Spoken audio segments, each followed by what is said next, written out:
hello, Andre. Good afternoon, lovely people from Lithuania. Yes. I have been in your country in 2012, if I remember. That's 10 years ago. I wish to come and visit soon again if things go well. Yes, was a very good experience in your country. But I believe things are not so well with all the politics and the war in the Ukraine in the area where you're currently. I'm following it quite closely. Okay, Andre, you can invite all of us to South Africa and the safest place possible. Well, I think you're safer where you are than in our country, to be honest with you. Yeah, okay, I just shortly want to mention some shortly about you in English. Professor Andre du Plessis, professor and distinguished teacher. This is very important title. Distinguished teacher, lectures mathematics, media, ICT, and educational taught modules to pre-service and in-service students. And his passion is ICT integration in schools, and it's directly connected with our topic, with our module, because education systems, innovations, and technologies. This is our module with students, and it's really, really important. And if I understood well, Andre continued to work at the Faculty of Education, Nelson Mandela University, previously Nelson Mandela Metropolitan University. I have no idea why you removed one word from the official name of university, not Metropolitan anymore, just Nelson Mandela University. And Andre, performs research in educational management, educational technology, and educational theory. It's again, it's very nice, Andre, to see you. And okay, it's virtually in virtual mode, but anyway, I hope that we will meet again soon, somewhere, sometime, possible next year in Šiauliai again. Never know. Yes, and maybe I'll be able to view all the lovely master students and PhD students that you have, and then we can have a great face-to-face conversation over coffee. Thank you very much, Professor Vincentas, for the introduction. For me personally, I'm old school in the sense that I prefer the face-to-face ways of doing. It's just, it's just better. But well, we cannot do it this as a result of many reasons. So, South African background school system, including the university system and ICT implementation, a tale of 4 scenarios. And you'll see why I say it's a tale of 4 scenarios. This is South Africa. You can see I'm here at Port Elizabeth. And here, as the arrow shows here, right at the bottom, this is where Port Elizabeth is. And you'll see that Lithuania is here right there at the top. So quite a number of thousands of kilometers from where I am. And here's a beautiful picture of the beach here. I live very close to the beach. I would say you see this yellow part, maybe maybe about 1,000 meters from the sea. So I'm very, very lucky. This is our university. It's also very close to the sea, to the beach. I'm very close to it, about 2 kilometers, 2,000 meters. And just a few pictures. You'll see there's some animals here. Our university is actually located in, we call it a wildlife sanctuary, where we'll have some wild animals, not lions or any other predators, but some springbok, other bucks, and I'm not sure whether there's how many different species there are, but there's quite a number that's part of the university. So we've got all the modern facilities, just as your university probably also have a big indoor swimming pool, big indoor sports center for basketball, netball, volleyball, astroturf, athletics, soccer, rugby. And as you can see here on the right, a very large library. And we have about 30,000 students plus. Not all of them are directly on campus, but I would say anything between 10 and 15, 20,000 on campus. We've also got a campus in what we call the South Campus. Very close to the South Campus is North Campus. Then we have a Second Avenue campus, and we've got a Missionvale campus. So we've got 4 campuses all over the city. And then we've also got a George campus, which is in another city. So just some general information about South Africa. We are at the most southern tip of Africa. We are twice the size of France. We are leading supplier of gold, platinum, chromium, and diamonds. We've got 9 provinces. We've got a population of over 57 million. I think it's closer to 60 million now. More than 20 ethnic groups, 11 official languages.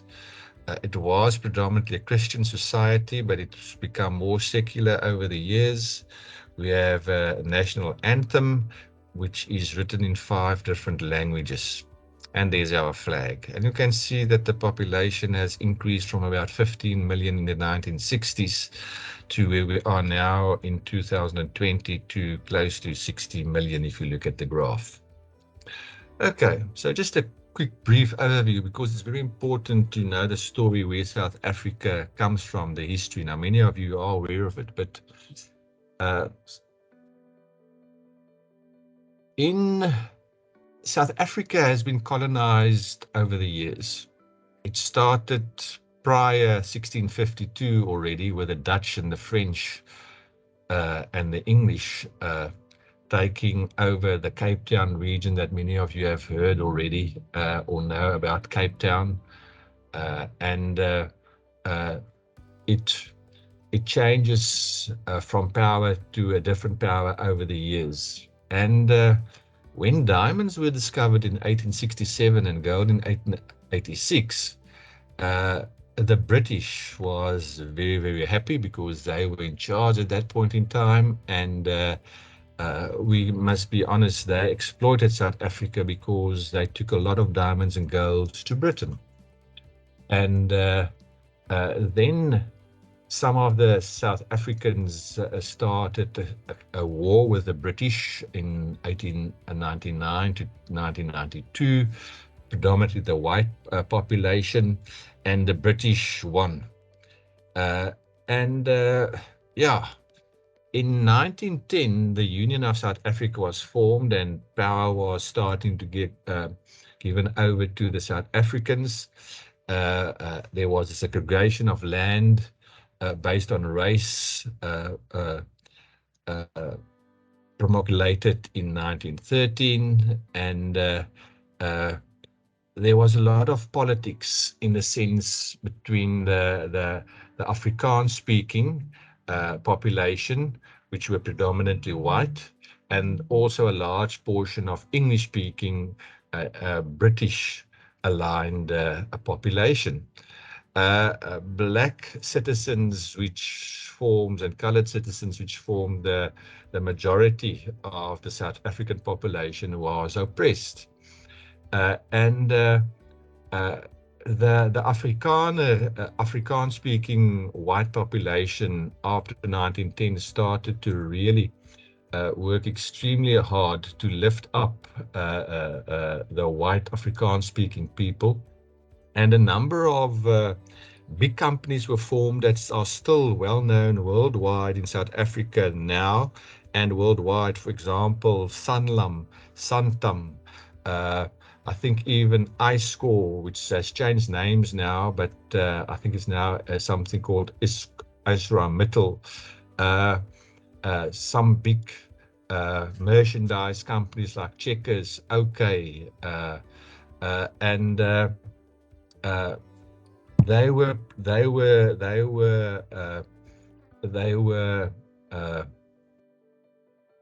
how can I put it, created to serve predominantly the white Afrikaans speaking part of society. And what has happened that it went so far that in 1948, the National Party, which was an Afrikaans-speaking party who represented mainly white South Africans who were Afrikaans-speaking, won the election, because remember at that point in time there were not voting rights for black people or colored people. There were only voting rights for white people, which consisted mainly out of English-speaking people and Afrikaans-speaking people. So in 1948, South Africa's National Party won, and they started to implement apartheid laws with a lot of discrimination and segregation based on race.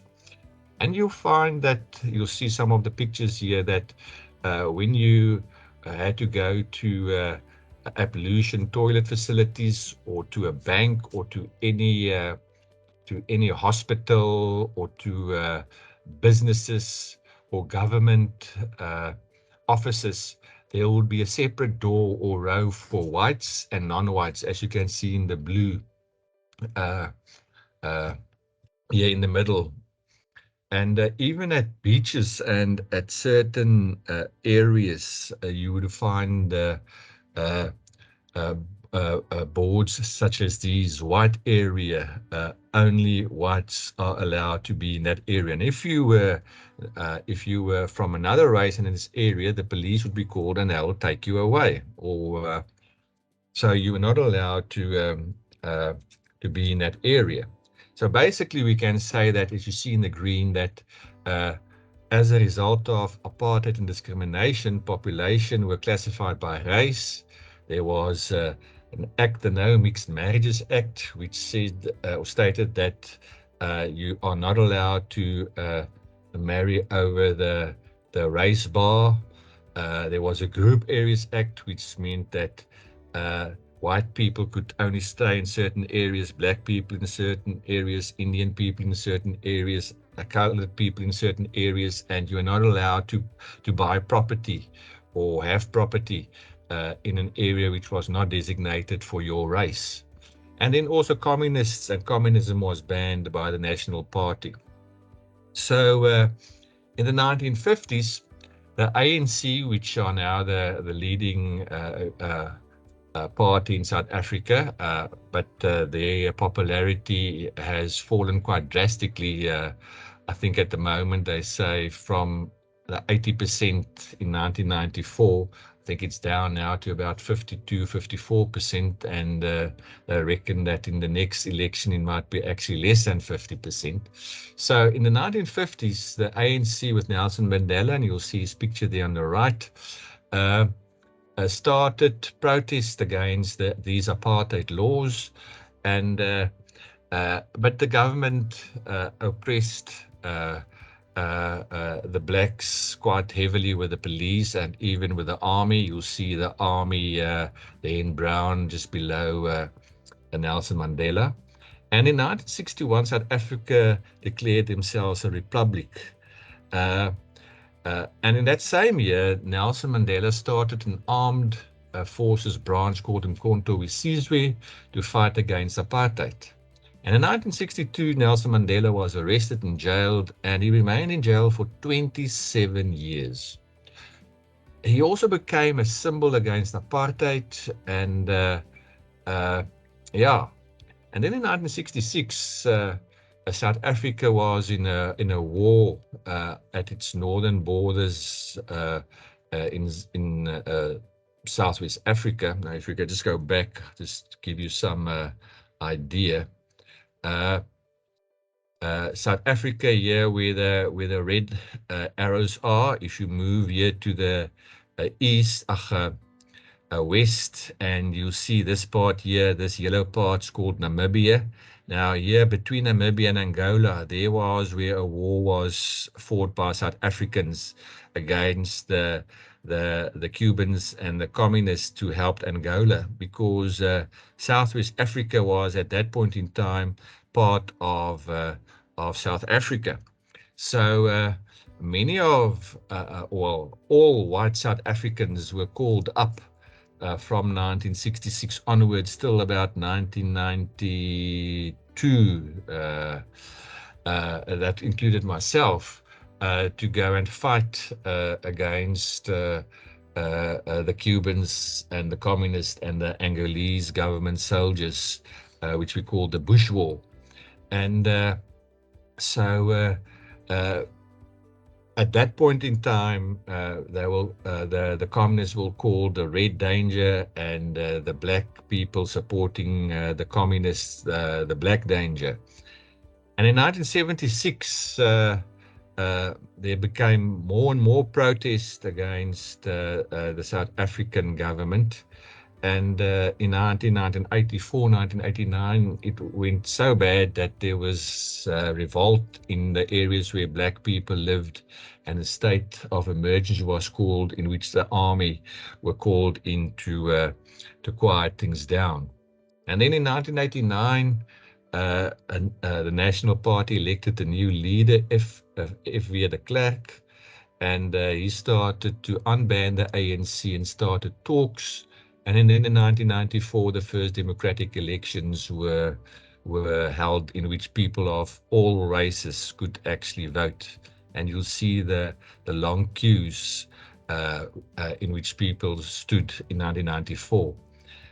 I wonder in next year, I think the government elections is next year or the year after that.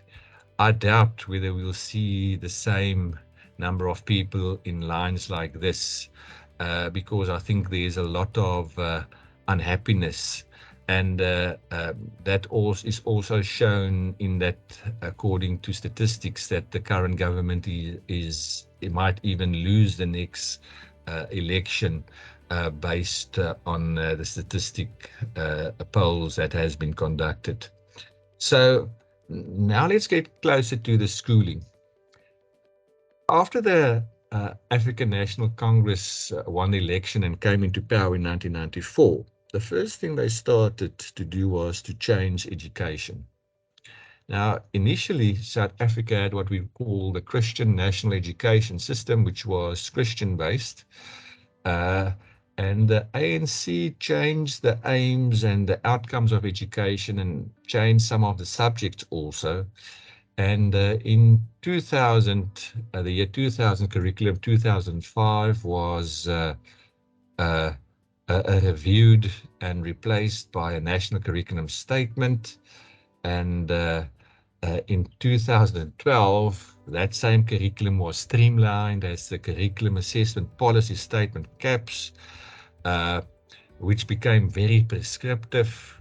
It actually stated what has to happen per term, which means, let's say, from January to March, from April to June, from July to October, from November to December. It was very specific, stating what should be taught per term. And that wasn't the case before. There was much more openness, but it became much more prescriptive. Now, let's look at South Africa from the different class of social stratification perspective. Now, you'll see, if you look at the top photo, on the left, you can see the top left photo. Here on the one side, and maybe I can highlight this with, let me see if it's going to allow me, just right click here, pointer option, laser pointer. So here is a main street, a street which basically segregated, or how can I put it, that divided the left, a white affluent suburb where only whites could stay. On the right, an area suburb where only black people could stay. If you look on the photo here on the top right, you'll see the same. There's not a street, here's actually a railway line. You can't see it clearly, but here's a railway line, and that railway line divided between, on the right, black suburb, on the left, white suburb. And here you'll see at the bottom left, here's not what do you call it, a road or a railway. It's actually some kind of a gorge, right? Which segregates the one area with another. On the right here, this is a middle class to maybe a lower level income group of people living here, and this one here on the left would be a real poor area where there's a lot of poor people, and the housing is very close to one another also. And here you can see the same thing, right? On the right, affluent area. On the left, an area that is segregated, and there's a big space between them to keep the people apart. So one cannot generalize, but in most instances, the poorest of the poor will live in this kind of housing that you see here at the top, zinc structures without good ablution facilities. Then some of the poor worker class might live in smaller brick houses like these, and then semi-skilled to worker class would live in larger brick houses. But this is very much the poorest of the poor will live in a different kind of housing than the poor or the semi-skilled people.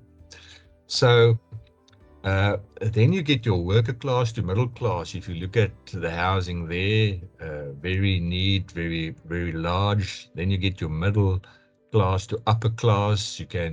It's close to the middle class, but it's maybe in a better area, closer to the sea, closer to certain shops. And then the upper class, which very close to the sea, large houses like mansions, very elitistic, yes, earning top salaries. So as you can see, if we go back, one can basically see that there are up to 6 different classes of people that can be identified within the South African society. I'm not sure what is the case in your society, where you live in Lithuania, but this is more or less the South African context. Now let's get to the South African school system and implications on universities. So in South Africa, we get basically 2 kinds of schools: private schools and state schools. Now, private schools are schools where you have to pay very large sums of money to let your children attend to that. These schools are highly functional, they are excellently resourced, and very expensive to attend. I would say that, let me give you an indication. Let's take that per month, €1,000. It could be starting at about 2,500 to 3,000 euro a month. Have you heard that? Private schools in South Africa, right? Very expensive. Very expensive, yes. Okay. And there are many of them, and mostly people who attend them are people that can afford it. As a professor, I cannot afford that at all. It's impossible to actually try and take your child to such a school. You must be many politicians send their children to these schools, business people, people that earn really a lot of money. Then we get state schools, and state schools again can be categorized basically into, well, there are different ways of categorizing it, but I will, for the purpose of today, categorize it in the following way. You get what we call fee-paying schools and non-fee paying schools. And even the non-fee paying schools can be divided into certain categories, but I'm not going to go into that. So a fee-paying school may ask anything from 5 to 10 euro a month to about 1,000 euro a month. It could vary. It also depends where that school is situated. If that school is situated in a very good area, let's say that school is situated, if we go back, yeah, in a middle class to upper class area, you will pay much more to attend that school, because the people will say it's where people can afford to pay a lot of money to attend the school. If you go to what you call it, these areas here, if you go to a poor to an unskilled workers class area, and the poorest of the poor, the schools in those areas will be classified as non-fee paying schools, or maybe to a maximum of between 5 and 50 euro maybe per month. But most of them are free schools. Now, what is actually now happening is that we've got the private schools and we've got the state schools. As I said, the private schools, you pay up till 2,000 euro or more a month to attend, 2,500, I think, and more to attend. And then you get the state schools, fee-paying schools and non-fee paying schools. Now, what is happening is that the state is subsidizing or giving money to non-fee paying schools, right? More money than to fee-paying schools. But what is happening is that the fee-paying schools, because they ask more money to attend that school, they actually have much more money to spend on resources and on teachers than non-fee-paying schools. And what is happening is that many teachers would prefer to teach in fee-paying schools because there are better resources, right? I don't want to generalize and say all teachers, but I mean, if you have to teach in a school where there are not enough desks, there are 50 to 100 children in a class, which is the case in many non-fee-paying schools. Many teachers don't want to teach in such schools, and they go and try and get a post in a fee-paying school where the class size might be anything between 15 to 40 learners maximum. So fee-paying schools in general have better resources than non-fee-paying schools. So there's, again, segregation and discrimination, because the majority of learners in South Africa attend non-fee paying schools, because the majority of the oppressed black people, of that 60 million, let's say probably 50 million are black, where 10 million are maybe of other are not black. So and most of the fee paying schools are actually in the so-called affluent areas. So again, there's discrimination, but a lot of learners from previous disadvantaged areas, which, let's be honest, the poor areas, and let's be frank, many poor black people are trying their best to get their children into fee-paying schools, and are accepted if they can pay the money, or are sponsored by their work, so that their children can attend these schools. And there has been a change in South Africa where a lot of people that couldn't, black people, let's be frank again, that couldn't afford to attend these schools 20 years ago, can now, because they have progressed in life, and they can now do things that they couldn't do before there was apartheid.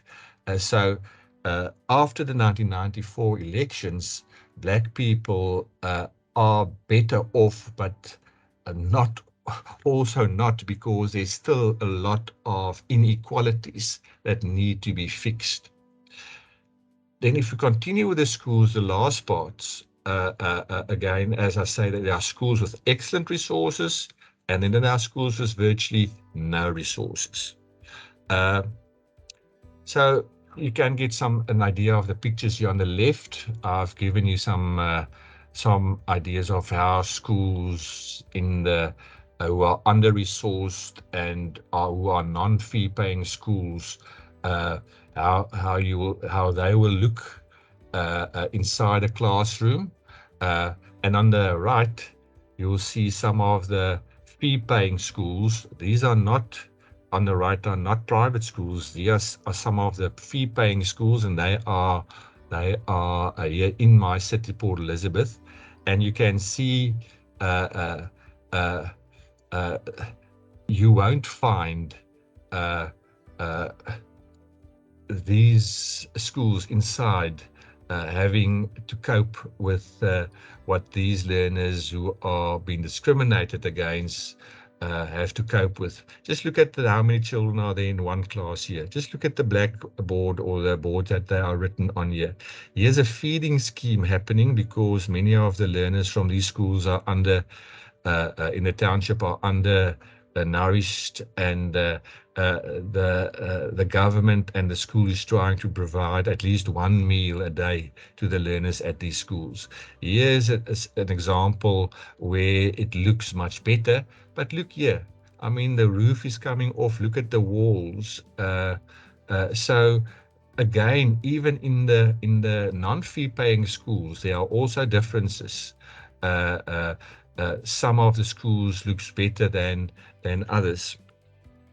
And here again, you can see here on the left some of the school context from some of the non-fee paying schools, or it might be a fee-paying school with very little payment made by parents or asked from parents. And on the right, affluent areas. Just look at, for example, here on the right, the space in the classroom in comparison with the non-fee paying schools, and just look at the facilities.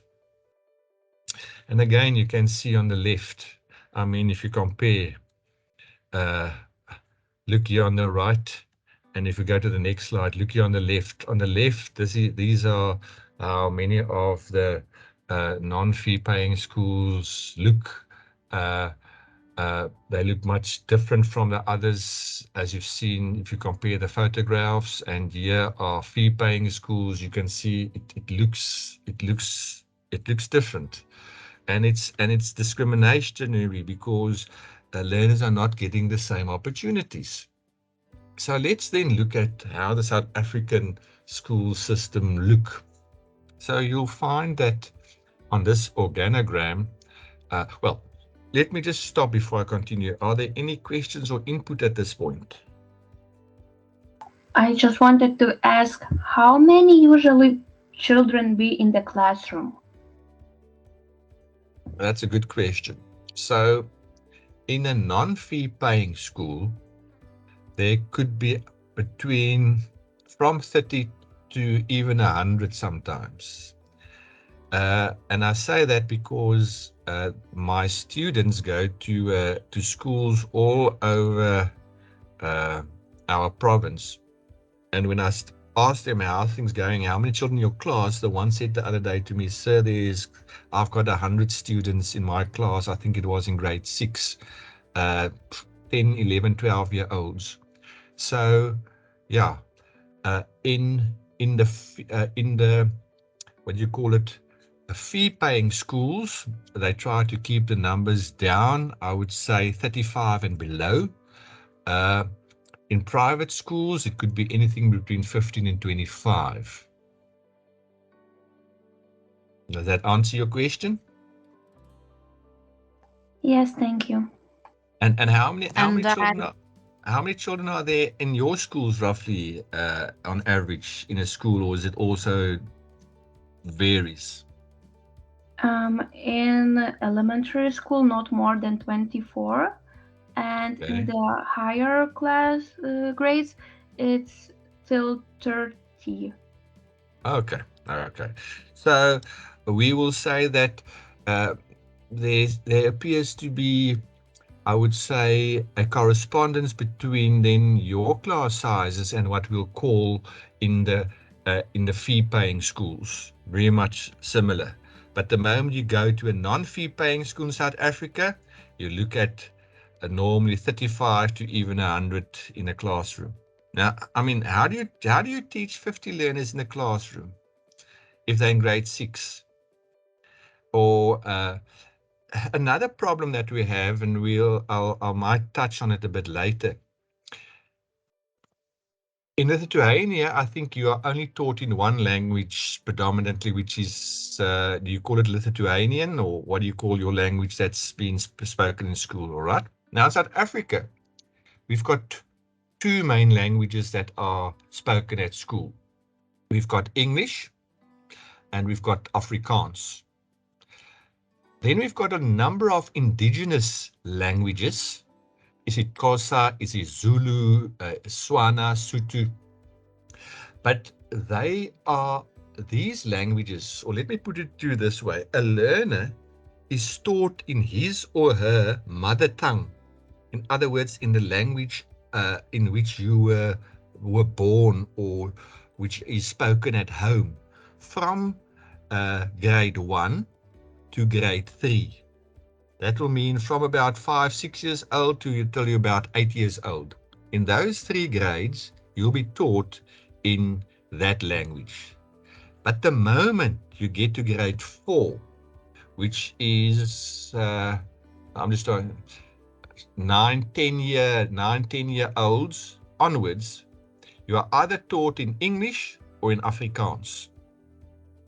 Now, the challenge is that many of these learners at home, the majority of our learners, are not well versed or cannot speak English or Afrikaans well when they have to go to grade 4. Because let's put it to you this way. Let's say you are German. No, let's make it practical. Let's say you're Lithuanian and you are brought up in a Lithuanian home, and until grade 3, you are taught in Lithuanian, and maybe you've heard a little bit of English, but you are actually not really English.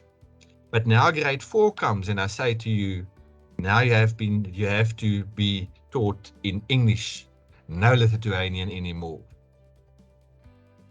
That's quite drastic. Okay. Now, some learners can make that transition because they are exposed to English maybe at home in grade 1 to 3, or even before that on television, etc., etc. But the majority are not. And now you have to be taught all of a sudden in English, but before that you were taught in isiXhosa. Now that is a huge transition to make. Okay. So, and there's a big debate about this. Why is this discrimination continuing in our country? And I agree with that. I mean, I would not like if my son is Lithuanian and all of a sudden from grade 4 onwards, he has to be taught only in German. I would not be happy. This is my perspective. It doesn't make sense to me because immediately my child will be at a disadvantage, because I would rather let my child be taught continue to be taught in Lithuanian so that my child can thrive. But now to force my child to do it in another language, I just personally don't think it's fair. All right, but that's policy currently in government. Okay, so let me just click here. Okay, so let's get back. Was there another question? Yes, I would like to ask you. Yes. And what about teachers? rich people's private schools, you said. Pollutions, yes, children go to these Politicians, schools. yeah, many politicians go But to these what schools. about what about payment? Are teachers rich of No. as school, as children's parents are rich people? And what about teachers? Are they Okay, teachers, happy with their payment? Okay, let me give you an idea of what a teacher's starting salary is in South Africa. I just want to make the calculation here so that I'm not making the wrong calculation. I'll give you an idea in euros. Let me just get here. Glad you asked that question. Where's my... Here it is. So let's say if salary will be bigger, per Austra month. is going to South Africa to be a teacher. No, I would like to understand, are they happy for their salary? No, not at all. Let me say that a teacher in South Africa who start in their first year at a government school, because government pay all teachers the same, what do you call it, salary. But as you progress, each year you get an increment increase with a bit of a percentage increase. But if you start now, let's say this year, you will probably earn 1,002 euros a month. And that's before tax has been deducted, any medical aid has been deducted, because in South Africa, you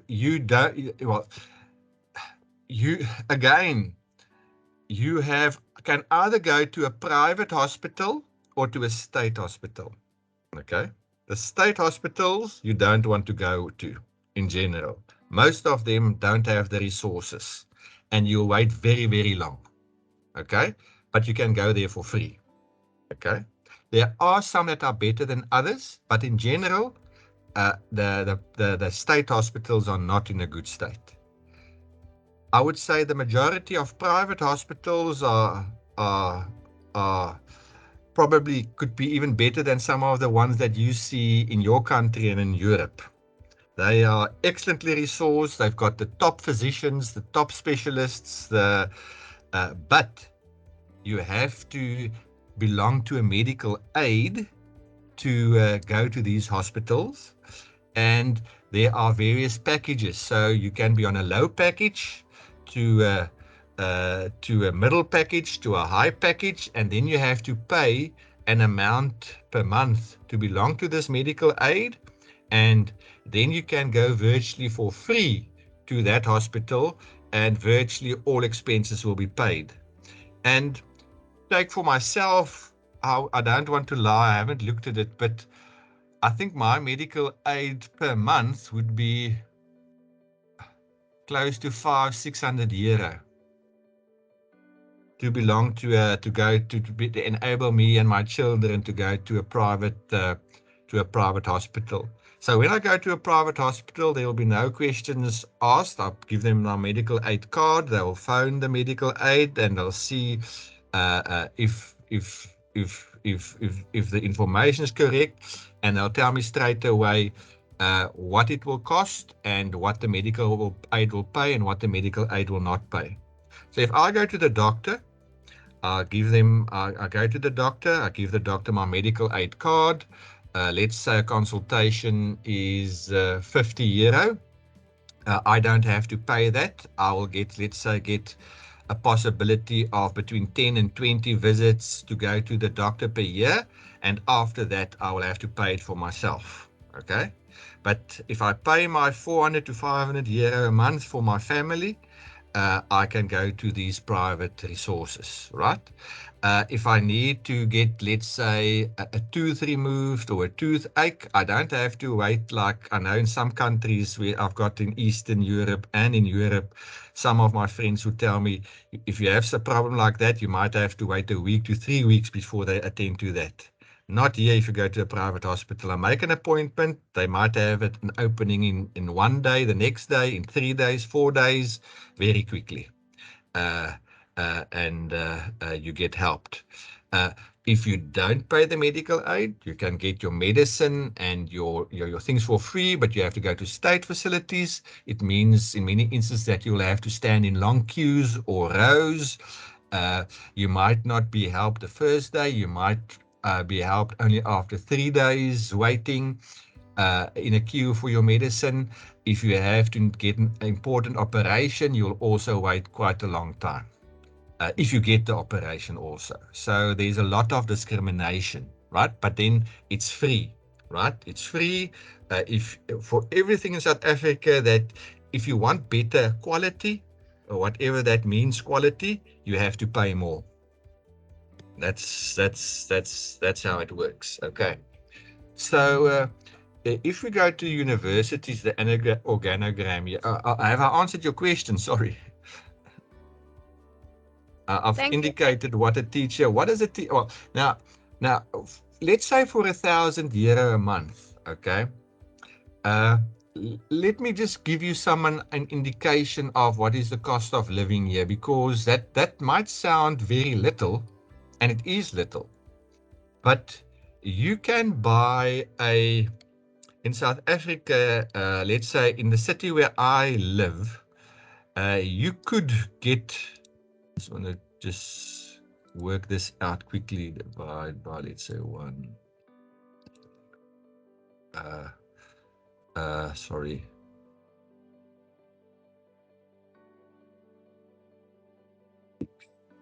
Five, 1, 2, 3. I just want to convert it to euros now on it. Divide by 190. You could get a decent flat of in a relatively middle class area for €34,000.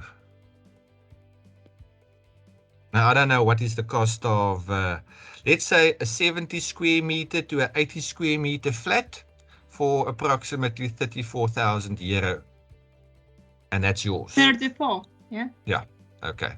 It's not the best, okay? If you really want to be close to the sea where I live, okay, let's give you an indication quickly. If you want to really go grand and very beautiful, and divide by, let's say, for, let's say, €75,000. I'll show you now. I'll Google now and show you,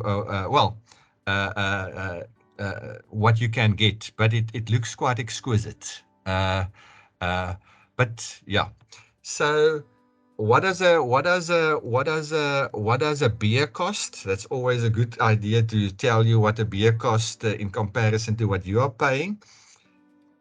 For a 340 milliliter local can of beer, you probably pay €0.50. That's now at the shop. At the shop, if you buy it at the shop, okay. For a 750 milliliter at the shop, you probably pay anything between 80 cents to €1, €1.20. If you go to a restaurant, you'll probably pay for a 500 milliliter beer about €2 to €2.50.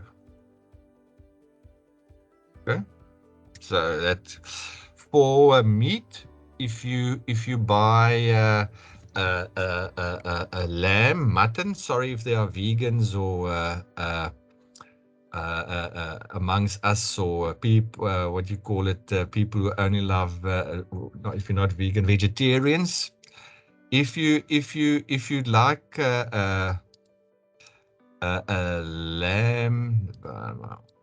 lamb chops, that will be approximately €26 per kilogram.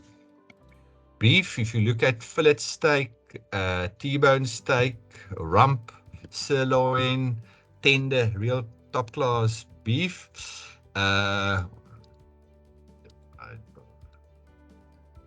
you look at about €10 a kilogram. Okay, if you look at the chicken,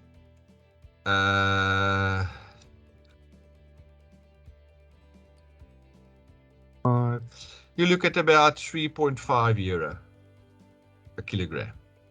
Okay, so that gives you an indication of more or less the cost of living. What is a beer now in Lithuania at a store or at a pub? Come on, you tell me you're not drinking a beer? I don't like beer, but I think it's similar prices. Okay. Or I not. know. Yeah, I don't know. I know that housing is very expensive in Lithuania. Am I right? For example, for now, yeah. Yeah. For this moment, like 44 square meters flat, not near the sea, in Šiauliai. It's like modern flat, and it will cost about 70,000, 80,000. Yeah. It's Yeah. quite So, expensive. yeah. So I'll show you quickly. Let me just. I'll show you quickly some of the.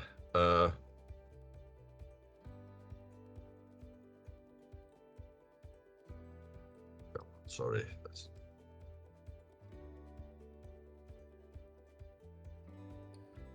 So I just want to get it here. Summers. Is that Summers?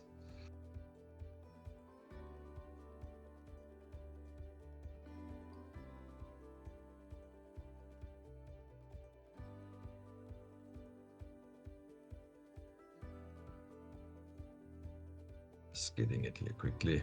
Sorry.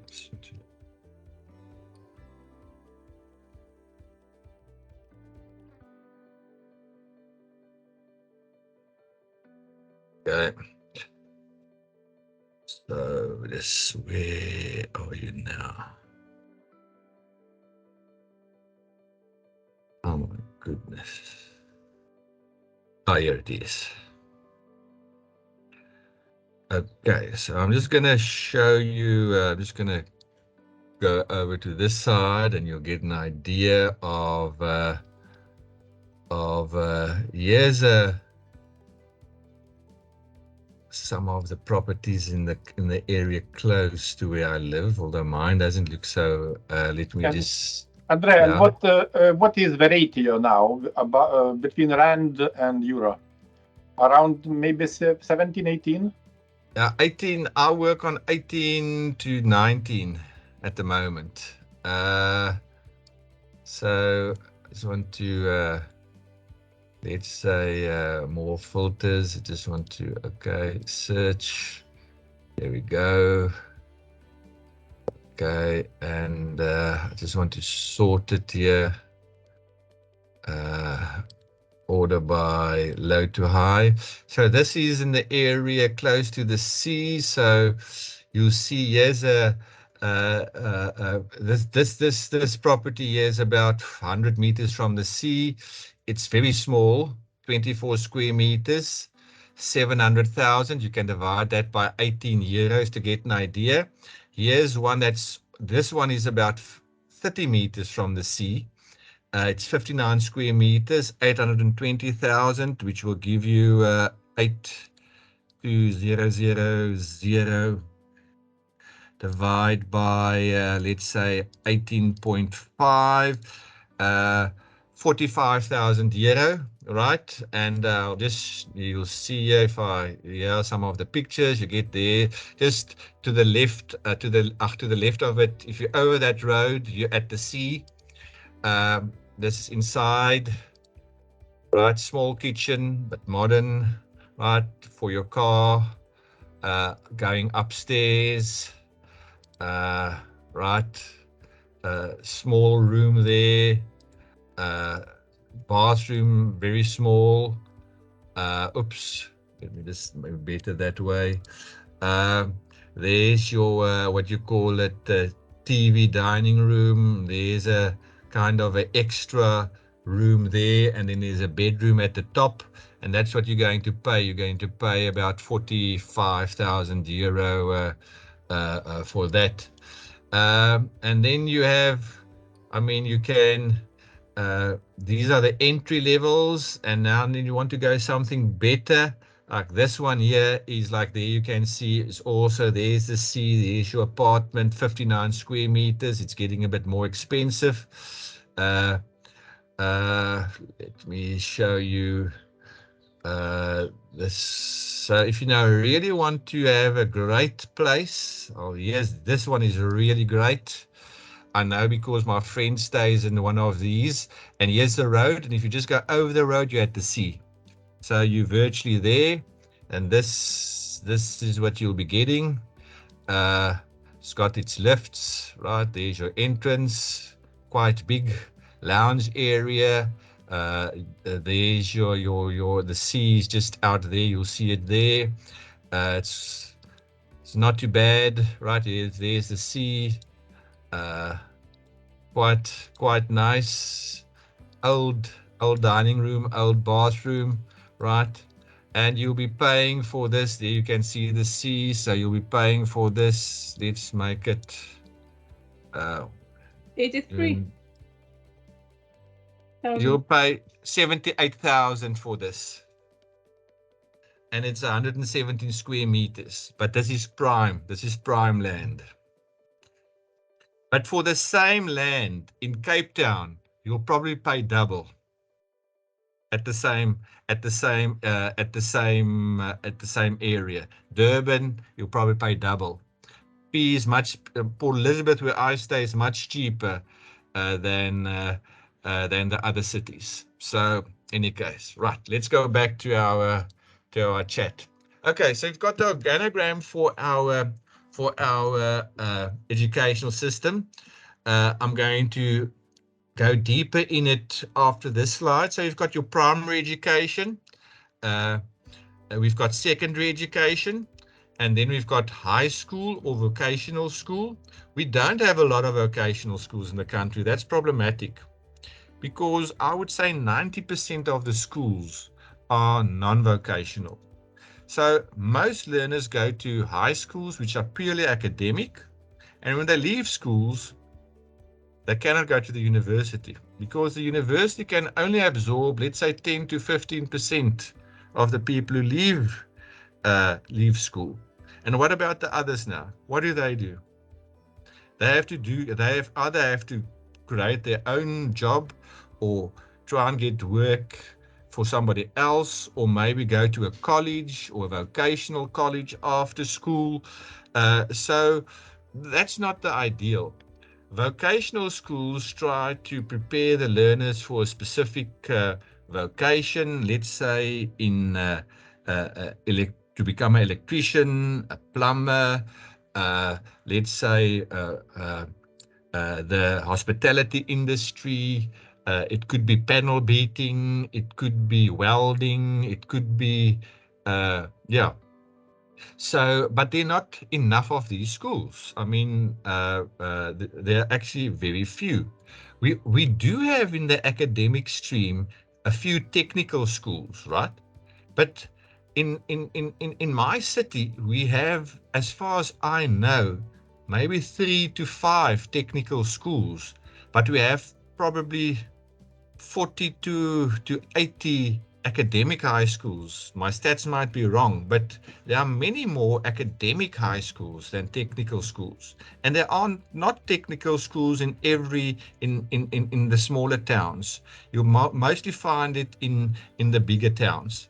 And then after school, you can go to a University of Technology or university. Now, the University of Technologies has been phased out.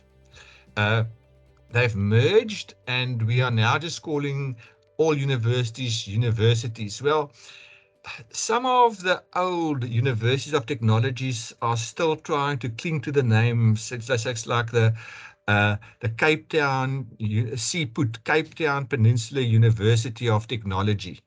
But in general, the government's trying to steer away from that we just have universities. And then at the university, you can do any kind of bachelor degree, a master's degree, or a doctorate. Now, let's zoom in a bit deeper. Just the grading scale, right? Normally at elementary and secondary level schools, from 0 to 29%, if you achieve that, it's a level 1, and it will be an F. If it's 30 to 39, C. Elementary achievement, C. Right. Well, these West conversion are normally what they use, I think, in the United States, because in our country, a C would be 60% upwards. Right? So in our country, 0 to 29 will be an F, 30 to 39 would be, well, I think, no, I'm lying. 0 to 29 could be a G. 30 to 39 could be an what do you call it, an F. 40 to 49 an E. 50 to 59 a D. And then 60 to 69 a C. 70 to 79 a B. And 80 to 100 an A. Now, the USA, I think, might be using this scale here on the right, okay? We use this scale, right, with a grade with a numerical level of 1 to 7. That is what we use. So let's break it now down and go a little bit deeper. So you see that in the South African school system, L1 would be level 1, foundation phase. It would be grade R to grade 3. I think grade R is similar to your kindergarten, maybe. It's like before you really go to school. What do you refer to, like before you really go to school, prior to grade 1? What do you refer to that in Lithuania? Pre-primary. Pre-primary, okay. Yeah. So grade R, we also previously called it pre-primary, but the government calls it now grade R, same as pre-primary, right? And then we've got grade 1 to grade 3, which we call the foundation phase, right? And in that phase, one teacher normally teaches all the kids everything. They were that teacher the whole day, for mathematics, for language, and anything else that they are taught. Then the next level is what we call the intermediate phase, level 2, grade 4 to grade 6. Then the next level, level 3, is the senior phase, which is grade 7 to grade 9. And you can, if you want to, actually leave school at the end of grade 9. But you cannot then go to university. You might be able to go to a what you call a technical college, right? But you're not going to get any job if you leave after grade 9. Okay, so it's actually pointless. So you can actually get a certificate to say that you've completed grade 9 and then go out, and then don't do grade 10 or 12 and go then to a technical college. And then at that technical college, you might do what you see here is what we call a national certificate, a national higher certificate, and a national kind of diploma, kind of, they call it the N1, a N2, and a N3, 1, 2, 3. And then the next level is level 4, grade 10 to 12. Grade 12 is the exit level from school. And based on your results in grade 11 and 12, you can apply to go to university. Okay? The higher your results, the better. Now, as a result of our racial divided segregation society, you'll find that if you are, and one needs to be honest, if you are white, right, your chances to get into university in general is better than somebody that's non-white, because the majority of people who are not white are economically disadvantaged. The majority. Not all, but the majority. Right? So, learners from disadvantaged areas, the majority of black learners from disadvantaged areas have to compete with white learners, but a lot of black learners are also in these fee-paying schools, right? So you've got now groups of people competing with one another to get into university, okay? So government have now a kind of a bursary subsidy system, a government subsidy system. If you are what they call, let's say, there's a specific wording, but I'm not sure what it's exactly called. Let's say those who cannot afford to pay, and let's say you're earning less than 200,000 a month collective income, then you can qualify to apply for a bursary or a special loan or a NSFAS loan bursary to get access to the university. But if you earn what they call in the missing middle, between, let's say, 200,000 a year. Now you can convert that to euro. Let's say that will be about 10,000 euro. 10,000. Just my maths now late this afternoon. Let's just let's say divide by 19.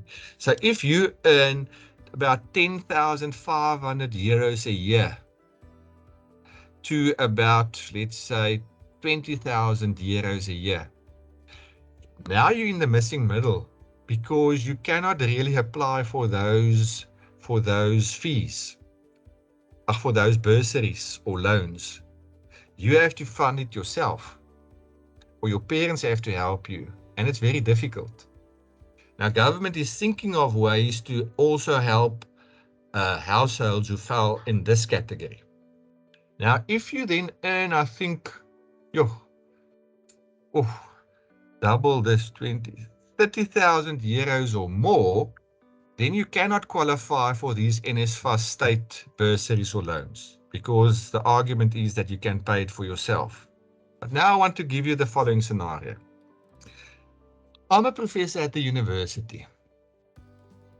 Now, let's say I bring home, argument's sake, let's say I bring home, after tax, after medical aid, I bring home a month, let's say 1,800 euro a month. Okay, now let's times that by 12. That gives me 22,000 euro roughly a year. Let's say that's my salary after tax, after medical aid's been deducted, after my pension's been deducted.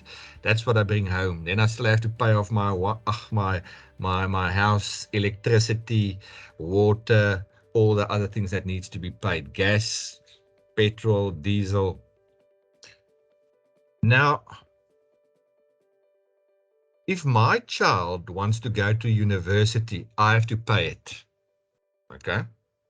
Now let's just give you the following example. At my university, luckily my child will be able to study for free because I work there. That's a benefit. But my university does not offer all the courses or all the areas that a child might want to go. Our university recently added medicine to become a medical doctor. It started about 2 years ago for the first time at our university. It wasn't offered before. Now, let's say, and I know more or less, it cost once 40,000 rand divided by, let's say it cost about, come on, 40 divided by 1. It cost about 2,200 euros per year. Yeah, 2,000, yeah. For my child's course. Now that's just the course. Now let's say I have to send my child away to another city. I have to find accommodation. I have to pay food, everything. Okay. Now, if you do medical, and I have to send my child away, let's say to another city, and let's say, and that's what people told me what I should make myself ready for, is that per year, this is what I will have to spend at approximately 6,700 euros per year on my child's education. Yet, what is my monthly salary? Divide by 19, right? 1,822, right? Now, if we take that 2,222 and we divide that by 12, we get that nearly 200 euro of my salary I have to spend on my child, okay? But all the expenses that one has, how do I get to pay for my child? Because the government say I have the finances, or I am able to pay for my child. Now, let's just say that your housing per month, 12,000 divided by 18. I pay nearly 690 euros a month just for my house. But I'm earning 1,800 euros. Now add my daughter's tuition. Now I haven't added anything else. So even if you earn a lot of money, it doesn't mean that you have money to pay for your child's tuition. Okay? So what happens then?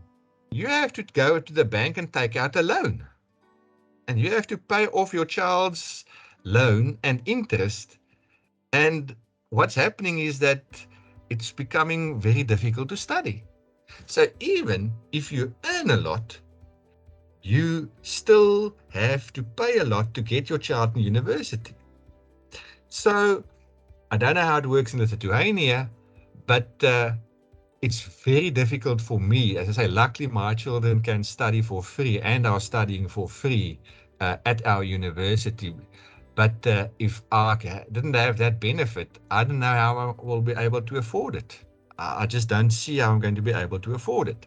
Okay. So at our level, bachelor's honors, most of our courses are 3 years, right? I know many courses in Europe are 4 years and then you do a master's, but most of our courses are 3 years. And then you do 1 year honors after that, part-time, full-time, or 2 years part-time. Then you can do a master's. A master's is normally 2 years part-time, 4 years to 6 years, 2 years full-time, 4 years to 6 years part-time. And then a PhD is minimum 2 to 3 years full-time and 3 to 6 years part-time. That normally, and I'll send this, Vincentas, I think you have this, but I'll send this to you if I have updated it slightly from when we had a discussion the other day. Okay, so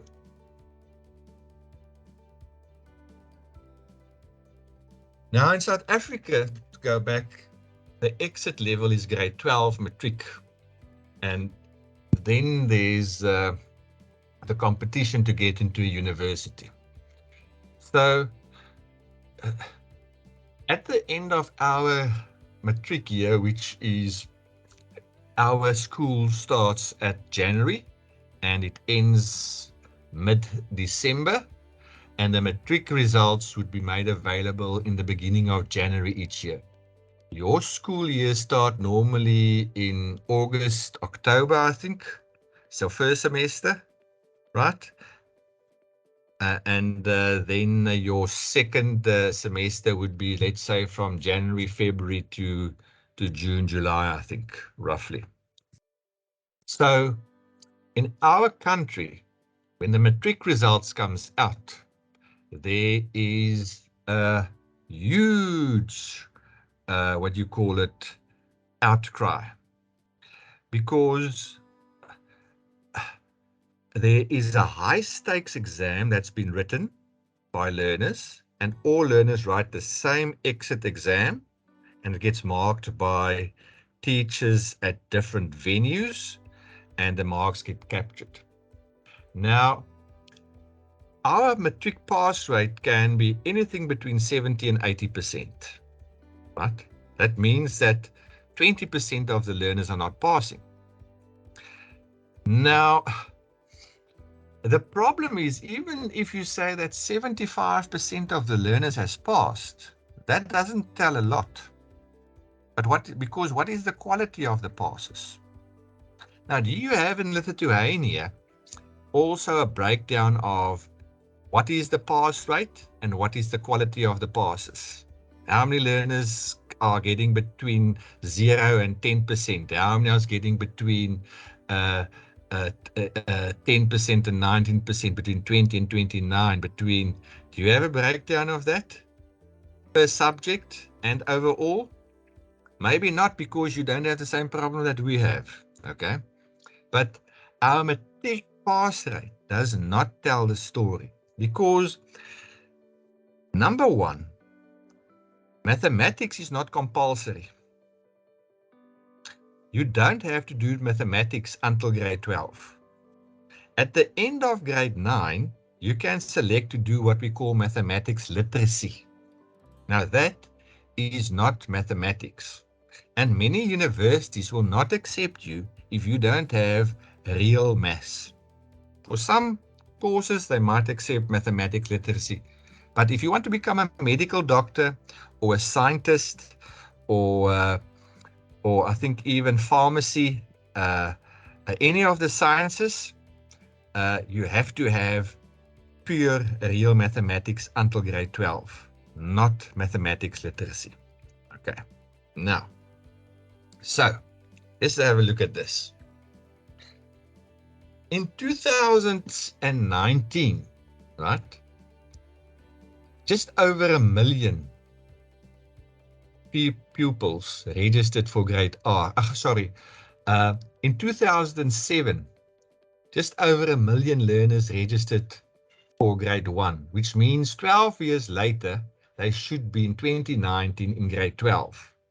But only about 50% of them wrote the exam in 2018, of those who started in 2007. So 50%, right? What does it say? 51%, 50% completed, wrote the exams. The other 50% has either failed grades or have dropped out. Now, this is definitely not the situation in Lithuania. I'm sure it's not the case. Okay. If you recalculate the matric pass rate for 2018, it's actually 40% and not 78% that has passed because of all the dropouts, which is actually shocking. So this is a way Paul would say that statistics is being manipulated, because you have to look at who win each year. So if learners start grade 1 in 2007, you should say so many started. When they exit the grade 12 exams in 2080, you should take grade 1 and compare to grade 12.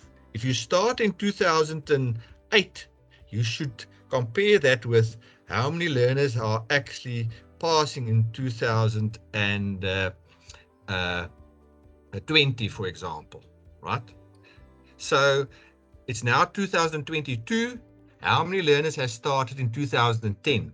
You should take that number and compare it with the number now at the end of this year. So our matric results is really terrible, right? Now, just look at this. Of that 78% who have passed, right? Only 17% or 172,000 have a bachelor's pass, which means they could go to university. They could apply. If you don't pass with a bachelor's pass, you cannot apply to a university. The university will not accept you. Okay? But the university cannot accept 172,000 students every year. It's impossible. So what they try in many instances is to take the best. Right? Those who performed the best. Of those 78% who passed, 40% of them just passed matric. That means they cannot go to university. Right? And another 51% of that 78%, well, those are those who actually wrote matric. So only 400,000 have passed, and only of those 512,000 who passed, only 172,000 could technically go to university. But that's not going to happen because university don't have space for that. I mean, we only have in our for teaching, we are taking in at our university a maximum of between 200 and 300 first years for foundation phase, 200 to 300 for intermediate phase, and the same for FET, which make it a maximum of 1,000 students at our university to become teachers. And let's say we have 20 universities, right? So it means that only 20,000 students maximum can be absorbed. Right? We've got another university, which is UNISA, where you can apply, which is a distance university, where there's not really face-to-face lectures, where a lot of students also apply. But I mean, they cannot apply, they cannot absorb everybody. And their pass rate apparently is also not so high. Okay. So, just here, if you look at our pass rate, in 2007, our pass rate at the end of grade 12 was 65%. Then it increased to 67% in 2010, to 78 in 2013. It went down again, went down again, went down again, 75% in 2017, and I think it's under 80% still at the moment here in 2021. So why is there such a big change in numbers between grade 1 and grade 12 in our system? Because there's a lot of learners that needs to repeat the grade. Okay. Many learners repeat the grade in grade 1 to 3. Many repeat the grade in grade 4 to 6, and many in grade 7 to grade 9. A learner is only allowed to repeat once in grade 1 to 3, only once in grade 4 to 6, and only once in grade 7 to 9. So let's say I have failed grade 1, I can be held back. But let's say I fail grade 1 again the next year, I cannot be held back. I must go to grade 2. And let's say I fail even grade 2 the next year, I cannot fail again because I've already failed twice. I have to go to grade 3. And because then also, as I've stated previously, about the language issue, right? After grade 4, learners are not taught in their mother tongue anymore. This adds to this of repeating grades and of learners who cannot read. In fact, we sit with a dire situation. my students who do their practice teaching currently at schools in our city and around our city and over the province, I meet with many of them. Do you know that they tell me that many of the learners in their grade 6 class cannot read in English? They cannot read in English. For example, there are some learners, you will say to them, what is your name? And they'll understand that, and they'll say Vincentas. They say, Vincentas, where do you stay? Yes. Do you like to come to school? Yes. Do you take English? Yes. And now I ask this question, is your father a doctor? Yes, but his father is not a doctor. Because of language, we just know the very basic words. And that happens in our school system. And that's a travesty of justice because of the language system and also because of other aspects. So there are very many learners who are not who cannot read, and therefore they cannot proceed, and then when they get to grade 12 they fail. Now what many school principals do is that if they see that Vincentas or Jonita is not in a position, right, or Vika is not in a position to write the final grade 12 exam because their marks are too low, right, they say, no, you're not going to write this exam. You're rather going to go do this. Vincentas, you're going to do this year over because this is going to influence negatively of the results of the school. Okay? So you're not going to write it. So don't allow these children to write. Now just think how you must feel. But in some instances, I mean, how would you feel to write an exam and to get 5% or 10%? Because that's what's happening in some instances. A learner writes exams, right? We'll get to that now. So, do you know how many learners pass mathematics and science in our country in the grade 12?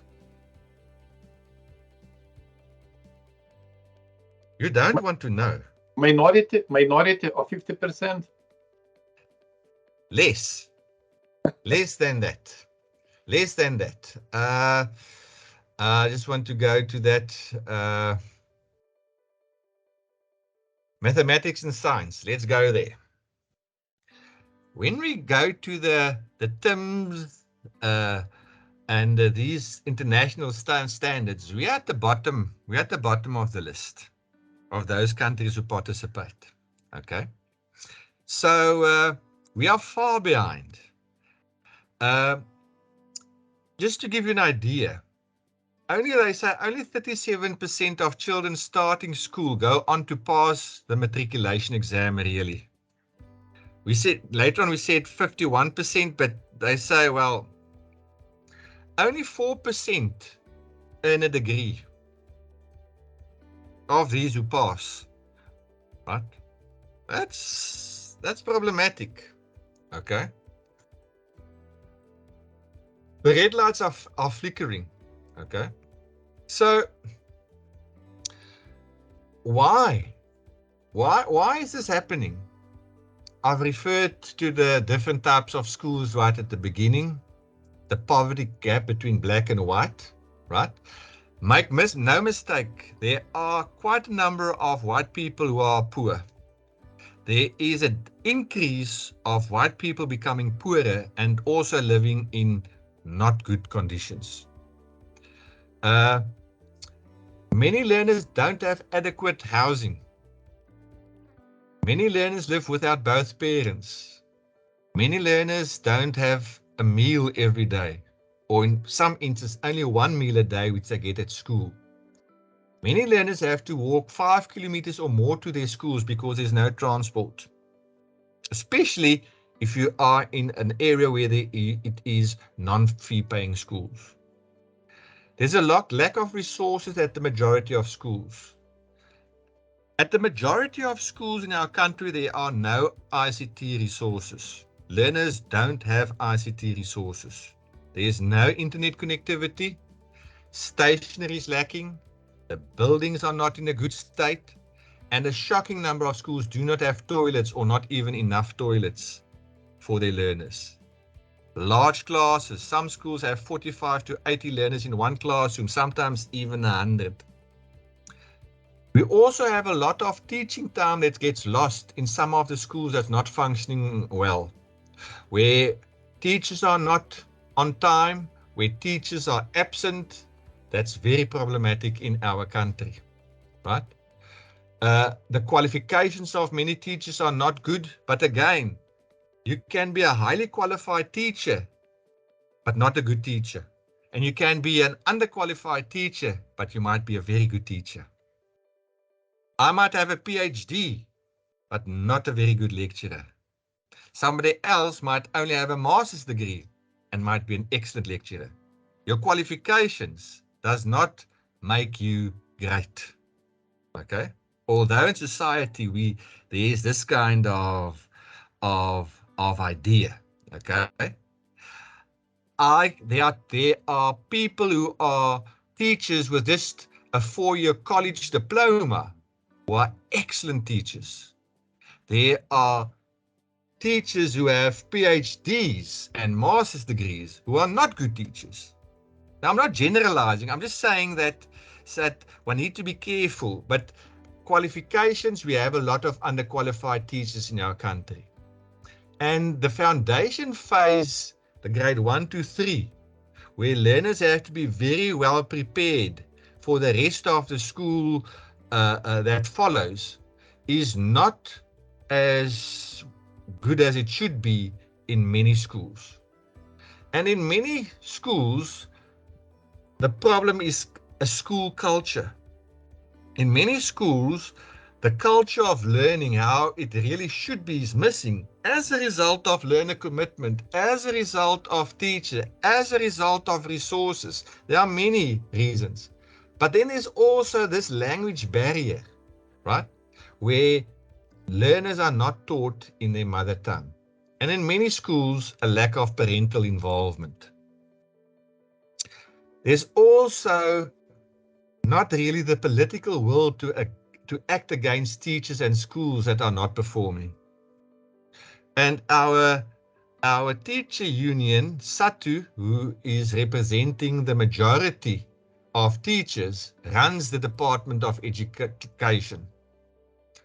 They tell the department, we will not do this and that, which creates tension. The government spending on infrastructure of schools is problematic. Corruption and looting of funding by officials is claimed. It's in our newspapers. That should be going to the poorest of the poor. That's a problem. There's a lot of political appointees, which is called cadre deployment. There's a lack of teacher commitment. There's no inspections in schools. There's no inspectors coming to check our teachers doing their work. They're not allowed into schools, etc., etc. So we have problems. You think you have problems? We have problems. Huge problems. Okay. Any questions? Comments? There are some questions in comments too, if you see them in chat. Oh, okay. Let me see in chat.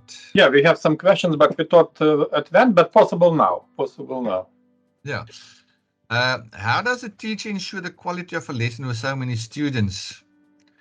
That was asked long ago, but yeah, that's a very good question. You see, in our country, I think the main teaching style by most teachers are talk and chalk. You know, talk and chalk? The teacher is talking all the time, very teacher-centered, and the learners are just listening. And how else do you work in a class of 50 to 100 students? How do you do group work in such a class?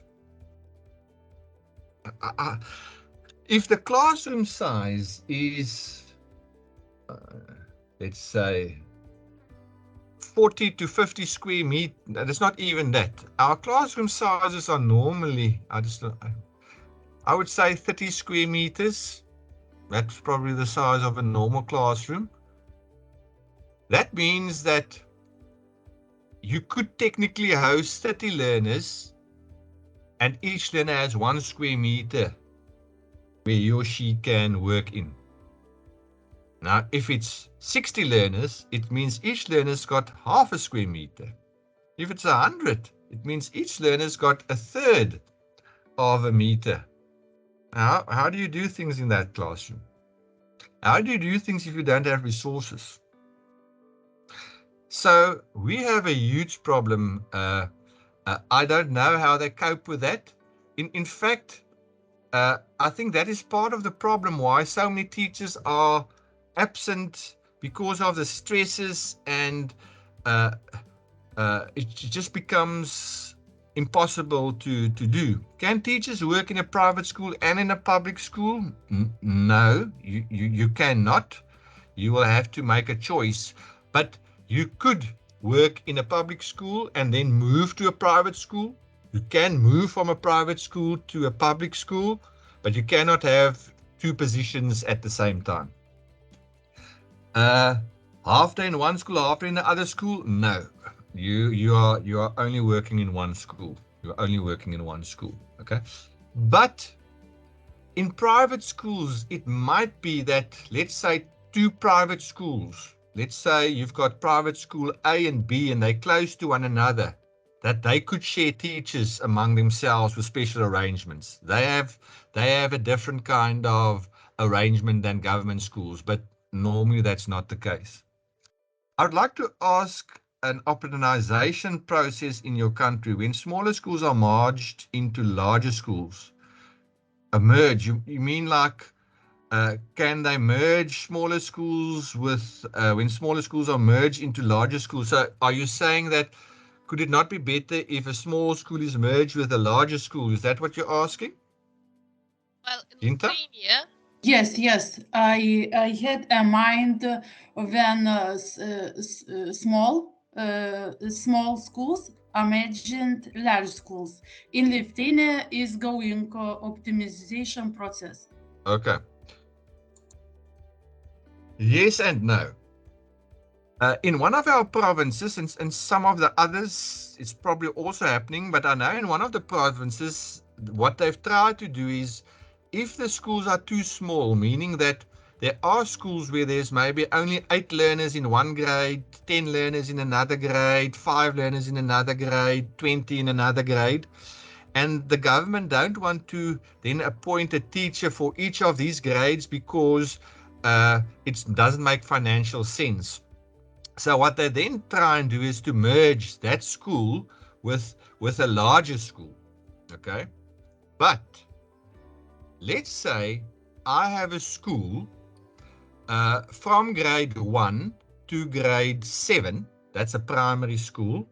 And let's say I have 3 grade 1 classes, 3 grade 2 classes, 3 grade 4 classes. In other words, I've got 3 classes for each grade, which means I have 21 classes. And let's say I've got 20 to 25 learners in each of those classes.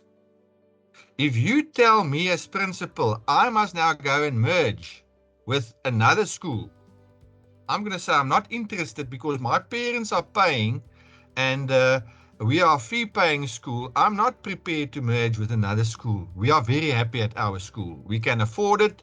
The government gives us certain subsidy, pay for a certain number of teachers. The parents pay. We don't want to merge. So in our country, I think there's the perception that smaller classes, 20 to 30, you get a better quality of education than 40 to 60 in a class. So many parents, even if you are poor, will try their best to send their children to a school where the classes are small. I can give an example. If you let me. Sorry for introduction. I have an example I moved to a smaller town and 2 months ago, and I have a new job now. Like I said, I am primary teacher, and in my classroom I have 13 children, and I can say that it's much better, obviously, to work in small class, and children's get more quality lessons. Yes. Andre, Yeah. do you remember your visit in Lithuania? Yes. We visited Bubiu's basic A number school. of schools. Yes. Yes, and then together with Agnaldo from Brazil, and the main idea was that it's like a paradise. Yes. Even in your large classes of 20 to 25, which is in most of those that we've visited, you've got heaven. Because it's the schools that I visited are very well resourced. Okay. When I was in Lithuania, we visited a number of them. I think 3 or 4 schools, a minimum, even into the countryside. And the teachers get very well on with one another. That's what I sensed when I visited the schools. Okay. When our country, it's not necessarily always the case. There's a lot of politics between a lot of teachers at certain schools, which is part of the problem.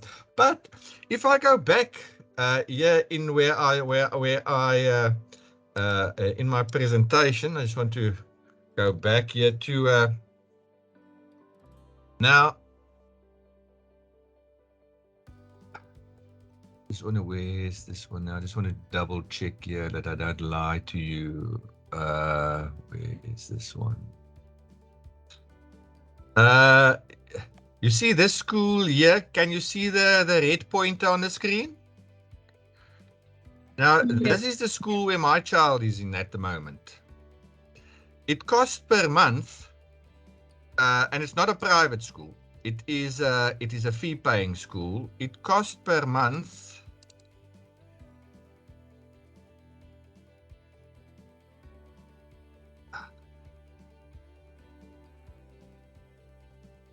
€215 a month.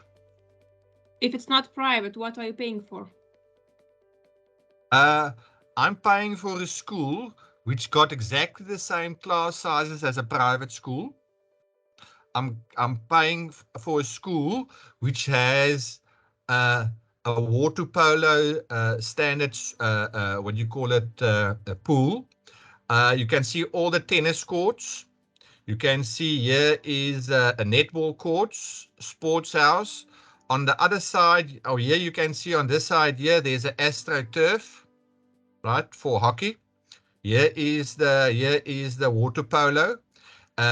You can see the what do you call it, the let me go to the next one. Where is it? If you look, for example, here, look at the desks and the things compared to what you see in and here, look compared to what you see, for example, here. Okay.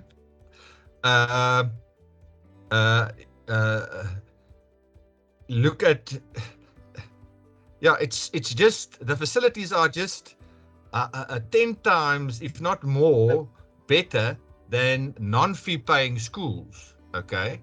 And the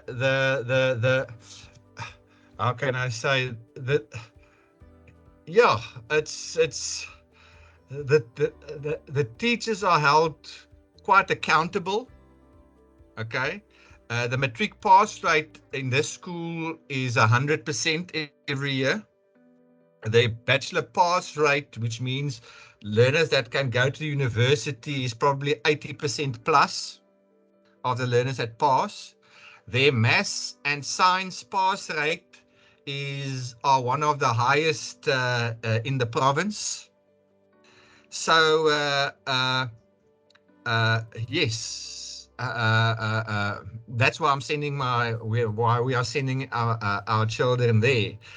There are other fee-paying schools which ask half or less than that.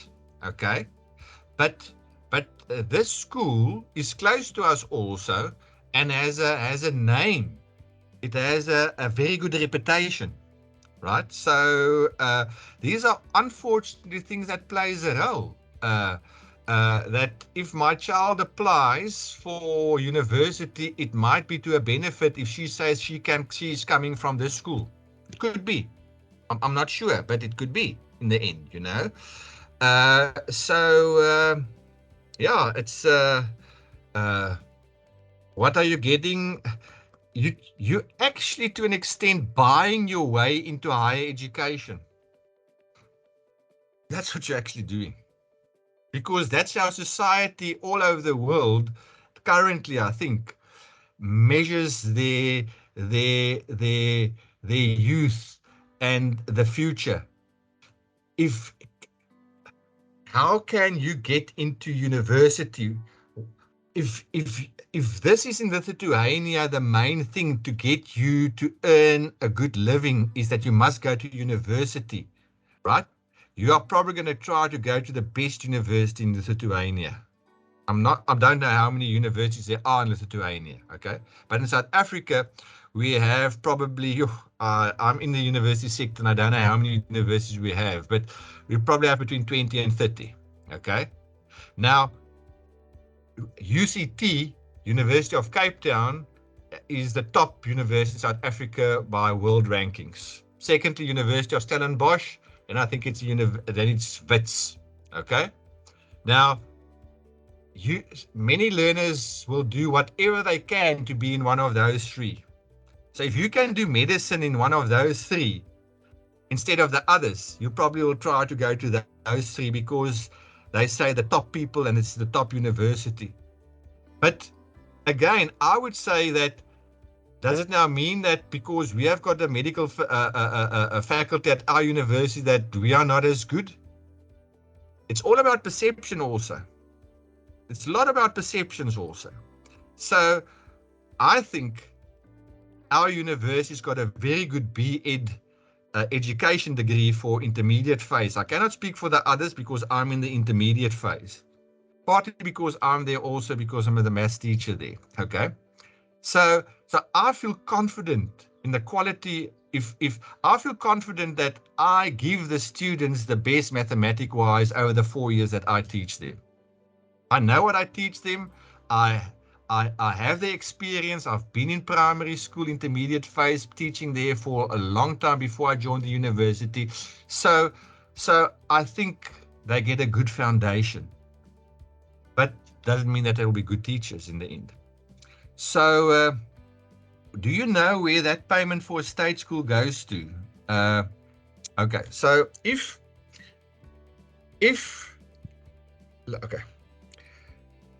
you're a state school, if you're a private school, the government gives you nothing, not a cent. You have to pay the teachers' salaries, everything out of the parents' contributions. If you're a government school, you can be fee paying and non-fee paying. If you're a government school and you are a fee paying school, you get a certain amount per learner per year, which the government will pay to the school. That money normally goes towards stationery, paper, and textbooks and those kind of things. Then the government will also say, based on the number of learners in this school, we will pay, let's say, 20 teachers. So let's say the government works with a ratio of about 35 to 40 learners per teacher. So let's say technically you are 400 learners in the school. The government will say we are only going to pay, let's say, for 10 teachers. Okay. If you are 800 at the school, you'll get 20 teachers. Okay. If you now want more teachers because you are 400. You get 20. You get now 10 teachers. Now, let's say grade 1 to 7 are 7 grades. That is 34. That might be that you have 50, 60 learners in the class. Now the parents don't want that. Now the school principal and the governing body will go to the parents and say, listen, if we want smaller classes and we want this school to continue, you will have to make a contribution to pay towards the teachers' salaries. And that's why it becomes a fee-paying school. And they work it out and say, okay, we are getting only for the 400 learners 10 teachers. We need 20 teachers. That means we need this budget. We are so many parents. This means each parent will have to pay per month this amount per money. But it's not also just for the teachers. We need now maybe to build an extra classroom, or we want technology in the school, or we need more textbooks. The government is only supplying us with so many. And they work out the budget, and that's why I say, like in our case, we pay that 200 and some odd euro, not 200, how much was it a month? I can't recall now. What did I say we are paying a month? It was 200 euro a month that we pay for teacher salaries, for those sports fields to maintain them, to have the best, sports facilities, so that there are buses in which the children can travel when they go visit other schools, etc., etc. So yeah, and if you are a non-fee paying school, you can't get those things. You can't get extra teachers because where are you going? What are you going to pay them? So can you see again the discrimination? Because those who are really struggling are struggling to get the education that they really want, and it's unfair towards them. So yeah, okay, let's go back to do you know where and then obviously all that money that gets paid to the school manage it. It has to be audited by auditors. And if there are abuse of school money, it's an offense. You can get prosecuted and you can go to jail, and it is happening at some of the schools, it is happening at some of the schools currently. All right, we're close to the end, people. Okay, so South African ICT used by teachers. I think that is something that you will be interested in.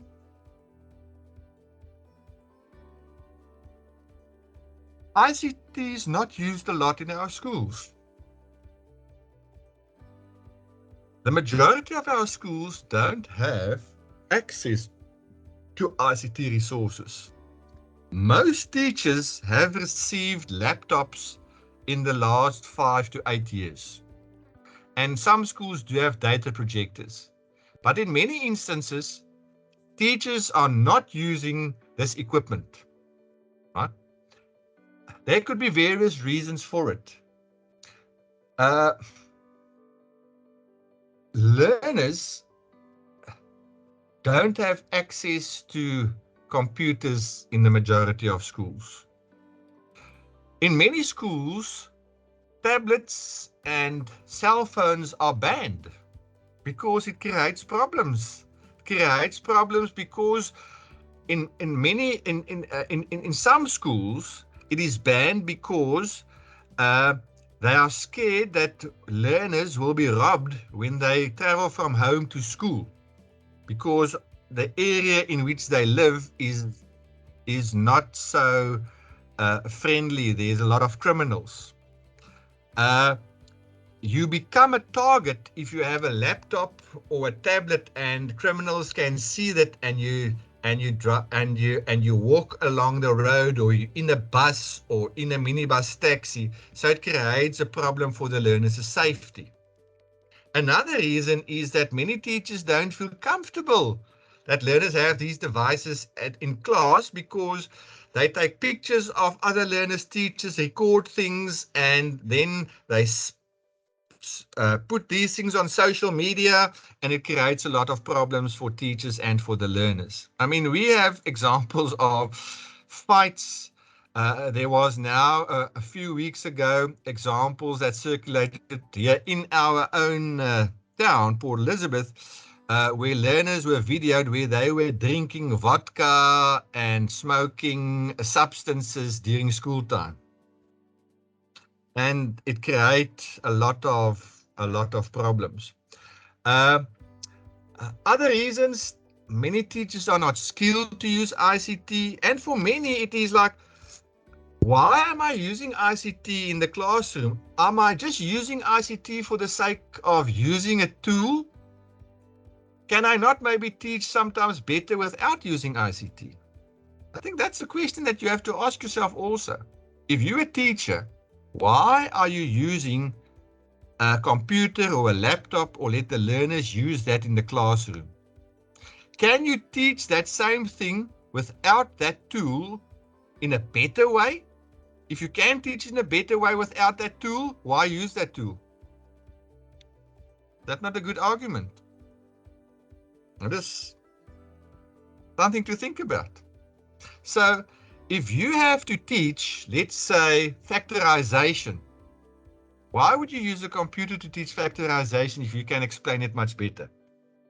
But if you want the learners to watch a video after you've taught it, or at home after you've taught it, so that they can recap or that they can revisit it, maybe then it could be a good idea to use ICT. Okay, so why are we using ICT in the classroom? That's the thing that I ask myself often. Are we just using it for the sake of using it, or are we using it to teach better, or that the learners can learn better?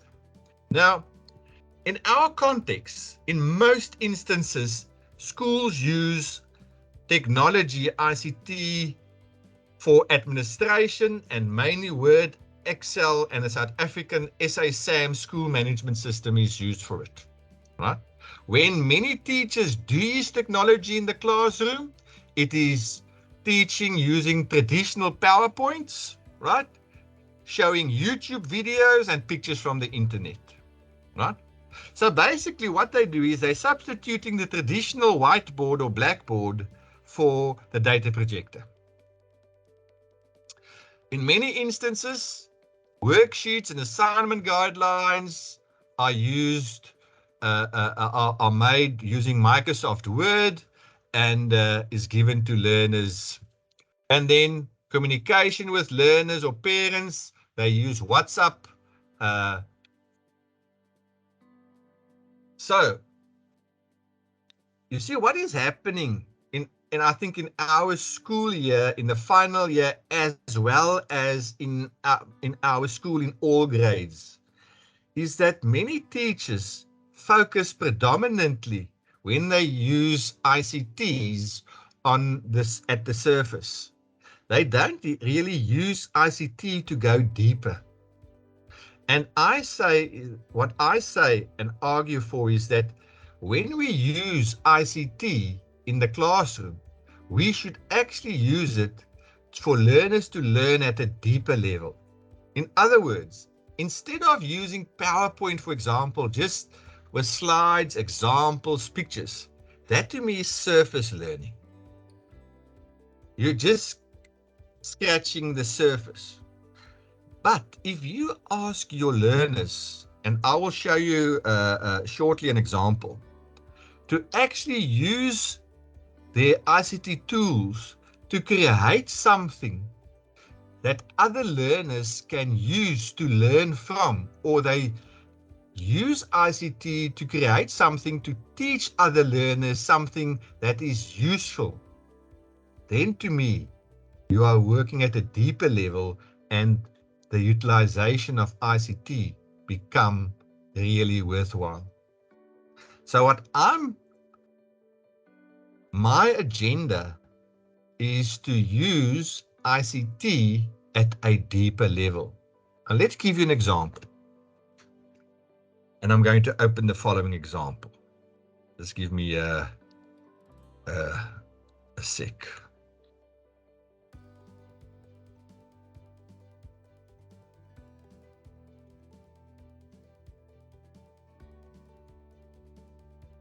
Bring this to the side quickly while I quickly get it. Now, while I'm waiting for this, how do you use ICT in your classroom? Anyone wants to share with us? I use for many ways. From, I don't know, like you say, I think IT, we have to use IT for, how to say, I will translate 1 second.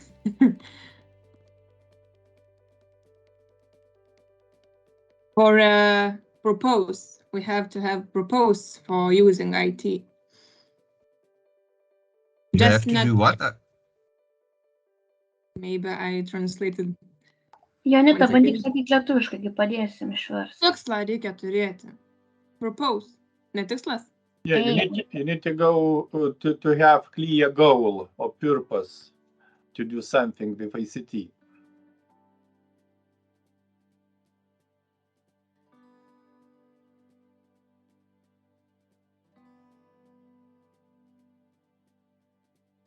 But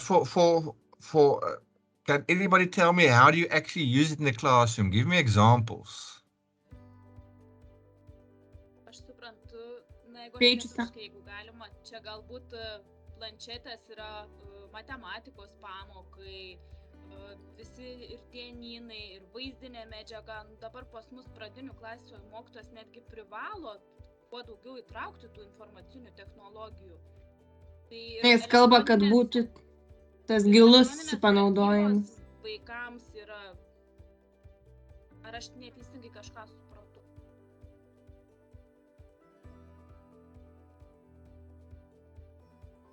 In Lithuania, general teachers are encouraged, or we need to encourage them to involve more ICT and to create more possibilities in using ICT directly in teaching and learning process. Okay, let me just see. Okay. For example, I have one computer in my classroom, and step by step, I'm teaching my children. They are 7 years old. I'm teaching my children to use a Google, to use a mouse, computer mouse, those simple steps. And step by step, I will teach them how to get information and anything else. Okay. So I just want to show you the following. I just want to see if it's going to allow me to do what I want to do. I'll probably have to just stop sharing and then reshare again to get the audio also working. Let me just see if it's going to allow me. I'm just going to reshare. Give control. I think, yeah, you'll be able to. Okay, so I'm just going to show you this quickly, just a small part of this.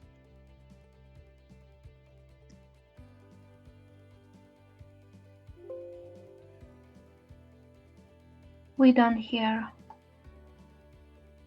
No audio? The educational philosophy. Okay.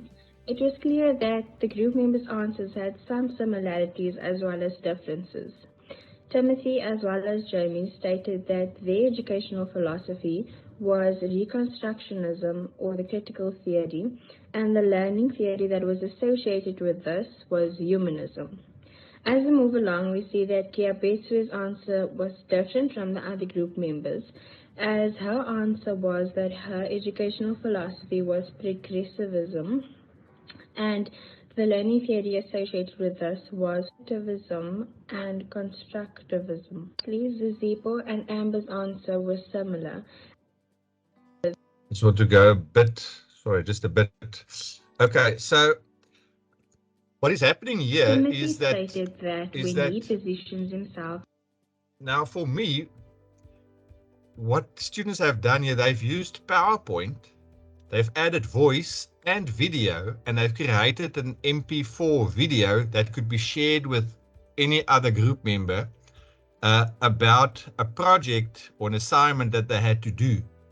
Now, for me, this kind of thing where students create something, share it so that other students can learn and give their feedback about something. For me, that is when ICT becomes useful, and which I argue we start to use it at a deeper level. Instead of just using PowerPoint by the teacher or by me as lecturer to just try and get my message over. So what then is the manner in which ICT is utilized in the primary and secondary and high school? I've published this following a matrix in the Journal of Baltic Science Education, and I think it's in 2016, and I still think it's extremely relevant even in 2022. So I would say all over the world, we can basically use ICT in 5 ways. Now let me explain it quickly. We have learner cognitive activity here at the top and teacher cognitive activity here at the bottom. Okay. When the learner's cognitive level is low, right, is normally when you just teach them computer literacy. So if you just teach them how to use Google, how to use MS Word, for example, you take them out of the classroom to a computer lab, which is happening in many of the South African schools who do have ICT resources. There's normally a classroom with tablets or with laptops or with desktop computers where a teacher will take the learners to and teach them about how to use Word, Excel, PowerPoint. And what is happening there is not really integrated with what is happening at the classroom. And we call that basic computer literacy. The learner's cognitive level of thinking is low. The teacher cognitive level is high because the teacher is doing all the thinking and all the giving all the instructions. Then this is also very much teacher-centered, okay? Then the other way of using ICT is the instructivist way. You learn from the computer, and the teacher uses the computer as a representational tool. It's the traditional usage. You are basically substituting the traditional whiteboard, blackboard for the computer. It's very teacher-centered, and the teacher is doing all the talking, teacher talk. The teacher has to think all the time. Oops, sorry about that. That's what we call load shedding in South Africa. We'll just have a power cut of about 2.5 hours now in our suburb because of electricity problems. But luckily I have what you call it, we call it not a UPS, what do you call it, a system, an inverter system, which gives me about 3 to 6 hours of power to get over this. So then the next, and this instructivist, this is where many teachers are in South Africa, if they do use ICT, and maybe in your schools, it might also be the case. You show a lot of YouTube videos, pictures using the data projector, you in this quadrant. Then we have what we call, we'll also call this here at the top the entry phase, right? Computer literacy, and then moving to a bit of a higher phase where you'd use in the classroom. Then socio-constructivist generative cognitive tool. Now you start to use ICT where learners start to actually use the tool to discuss things, to share things with one another. It's where e-learning comes into play, also connectivism. You create groups where learners work collaboratively in groups to create a product or to do something, or to discuss something, or they watch a video and they have to answer specific questions about this video, discuss it, and give feedback to the class. This is totally different from the instructivist way of doing things. And this is much more learner-centered. So anyway, where you basically use the computer in a different mode than the traditional mode, for instead of where the teacher is just telling. Then the next mode is what I call the unintended social constructivist cognitive tool mode. And that means is that you as a teacher create opportunities for learners to use ICT tools, whether it's a laptop, a cell phone, a mobile phone, in a total different way, a way in which it was not intended, for example, to be used.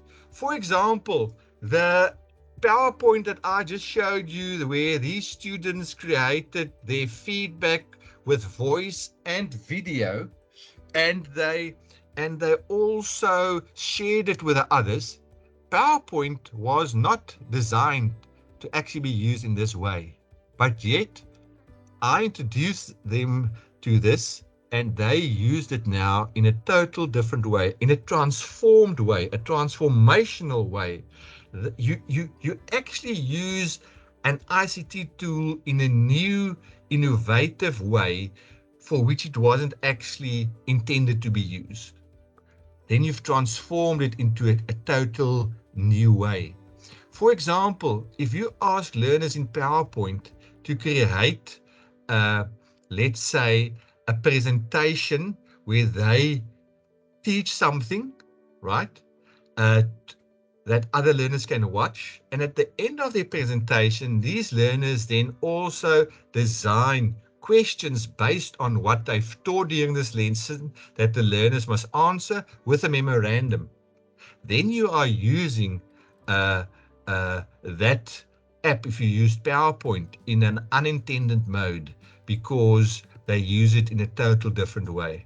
And then the last way is where you as a teacher becomes and ask yourself, if I want to teach, sometimes it might be better to use the instructivist method and using ICTs in a representational, traditional way to teach a certain topic. But for another topic, it might be better to use a social constructivist way. For another topic, it might be better to use a tool in a total different way that it was intended for, intentionally, or in the beginning.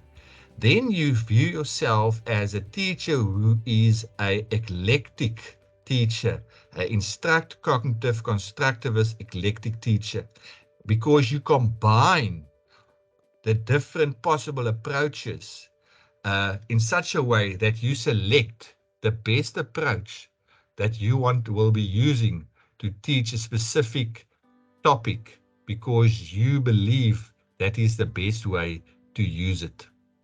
So in South Africa, you either have no ICT usage at all, which is the majority of the schools, or teachers use ICT for administration, no learner usage, which happens in the majority of the schools. Then the computer room for computer literacy, which I've explained here, CAT, which is computer applications technology. It's in grade 10 to 12. That will be in these two columns. Computer programming in a minority of schools. Computer replacing the traditional school, no real change in the classroom. You use PowerPoint and a data projector and teach in a traditional talk and chalk manner. It's here within this instructivist quadrant. This probably happens in most of the schools. And then using ICT innovative ways, which would be in these two quadrants here, right, in a constructivist, social constructivist discussion, interaction mode here, and in new unintended ways, probably not in many schools at all. So why are ICTs used in this manner? Well, I think what has changed over the last 50 years, right? If you look what's happening in the 1960s and you look at our classroom, look at the university in 2018 and even in 2022, they look virtually the same. And if we don't change the ways that we do things at university, why will things change at school? Then, we've had then the projection screens, but we have used what we call transparency projectors in the 1960s. In 2018, we have the screens, but we just replaced them with PowerPoint data projectors and screens. Nothing really has changed. So what are we still getting from most schools and universities? Conformity, right? Doing things as it's been always been done. So why is this happening? I believe it's happening because of the habitus and doxa. We all have a certain way of thinking, a habitus. And I'm very simplistic now. I can go very deep into this. And doxa, certain ingrained beliefs that's ingrained in us, how we think, how we believe, how we perceive things. And this habitus, as a result of our parents, as a result of what we believe in the school system, as a result of what we experience at university, right, inculcate certain patterns, beliefs, and dispositions into us. And that lead to certain social actions and practices when we are teaching in the classroom. So what is happening in most instances is that we are keeping with the existing structures, right? And we're not restructuring. We are operating in a field, the classroom, right, where there's a lot of conflict and consternation on what is right and what is good teaching and what is not. There's also the capital, right? And capital is not just money. Capital is about power. It's about control over resources. Yes, it is also about money, but it's also about education, about credentials, about our networks, our connections, right? All of these things play a role at how we perceive what we should do in the school and what we can do and what we cannot do, okay? So we sit with design constraints, right? The self, you, me, is in a challenge with the system, the school system, the parent system, the university system, the government, the Department of Education. And we experience design constraints because this part, the Department of Education, expects something, but yet the parents, the school might actually expect something different. And yet we have certain beliefs that we have to deal with.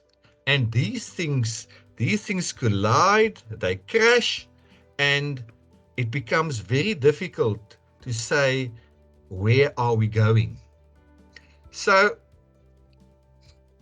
you see, what we are struggling with is that if we want to make changes in our classroom, whether it's ICT, whether it's innovation, any form of innovation, we need more knowledge.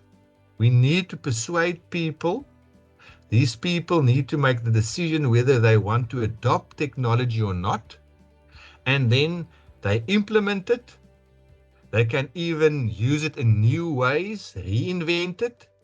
But in the end, they can still reject it or continue to use it. Even if people have the knowledge, even if they are persuaded, even if they make certain decisions, in the end, they can still say, we are not going to use this ICT as a resort, right? Now, just think of you as a teacher. What could move you to actually say, I will be adopting a new innovation? Well, firstly, this innovation, if it is ICT, a new software package, a new app, this app needs to be simple to use. Secondly, you would like to try it out, but before you try it out with trialability, you would like to observe other people using it and see how they use it so that you can maybe feel a bit more comfortable, right? It also have to have a relative advantage if you use it, right? What is this relative advantage? Does it mean that if you use it, the learners are going to learn better, or the learners are going to learn quicker, or that you can keep track of what they are learning, right? Compatibility. Is this thing compatible with the way that I teach? Support. Am I going to get the support that I need if I use this? Now just think of yourself, right? Some of you won't mind to try out something yourself, and you don't need observability, meaning you don't need to see how other people are using it. But some feel more comfortable, right? So if in our context, and maybe in your context also, we want to try and focus more on ICT, whenever we want to implement something, we need to show them, whether it's PowerPoint, whether it's an app, it needs to be simple. They need to try it out, but before they try it out, they need to observe how it can be used. It must pose a relative advantage. It must be compatible, and they must have support. And in South Africa, support is problematic, because who do you ask if something goes wrong? I'm not sure what is the situation in your context, but in our context, there's not a lot of support in the majority of the schools, okay? So in the end, even if you've seen everything, you can still adopt or you can reject it, right? But hopefully, if you've adopted, there are transformations that's happening in your thinking, and you are starting to think different about teaching and learning. And hopefully you continue with the adoption, right? You could also decide to leave something and only to adopt it also later. That's also a possibility. But you could also decide to actually adopt something for a month, a week, for a year, and then actually say, no, I'm not going to use it anymore. I'm going to discontinue to use it. I'm going to just reject it because it's not working for me. So lastly, what are the highlights of using ICT in our schools? Unfortunately, if we look at the majority of schools, there's not a lot of highlights because usage is minimal. So how can we overcome these challenges? Well, I think we need to rethink what learning is. We need to rethink how we can use ICT. We need to rethink assessment. Definitely we have to rethink the school system. How the school is organized, how the school day is organized, how the classroom is organized, how a classroom should look. We should inform our decisions on sound theory and practice based on information informed by theory. And we need to be aware about the habitus, the beliefs of teachers, principals, the schools, and the government. We need to unlearn and relearn, because at the moment what is happening in many schools is death by PowerPoint, as you can see here at the bottom right. No, Andre, no power in PowerPoint. And yes. Yeah, but time is running quite fast. I'm at my end. So some questions to my Lithuanian colleagues present here today. Where do you position yourself, right? Where do you position yourself on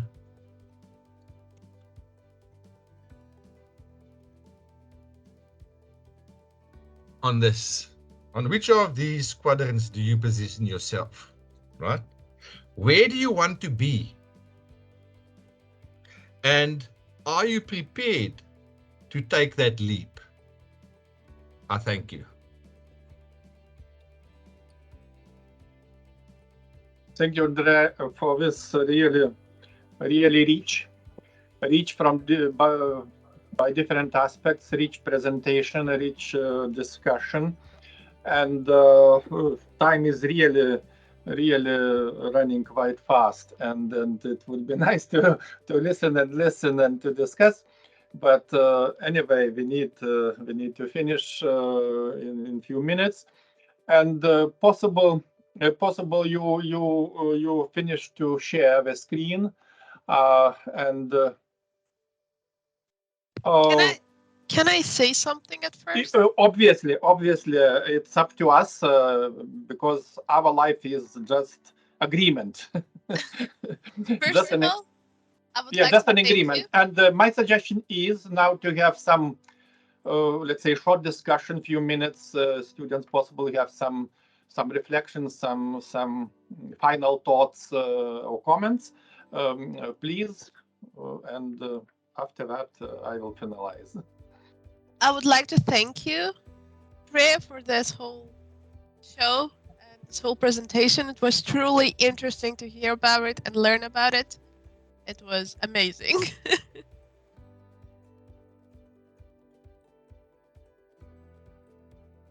You're welcome. Thank you. Possible somebody else wants to add something? I think that we got something like panoramic view, what is related with South Africa education system, some challenges, at the same time some insights possible for future, and it's obviously so relevant.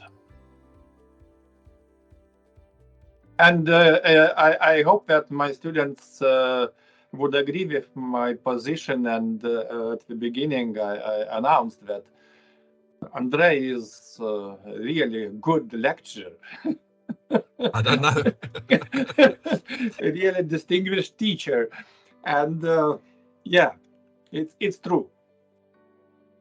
Well, thank you for that, Vincentas and students. Unfortunately,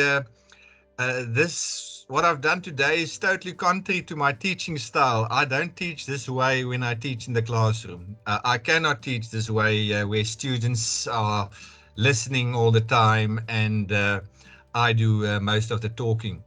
If you're in my classroom, you will be actively engaged for most of the time because I try to model the way I would like you to teach something. So if I teach to students, how could you teach area to determine the area of a square or a rectangle to grade 5 or 6 learners, I would have my square paper there. We will be doing drawing, we'll be cutting out, we'll be measuring, and I will be doing it in a very interactive manner, which our current condition doesn't allow. I wanted to include a lot of more discussions and get you guys to type things and response. But again, time is against us. It's very limited. And I think if I could have been in Šiauliai at the moment with you in one class, I think you would have had a much better experience. So, yeah.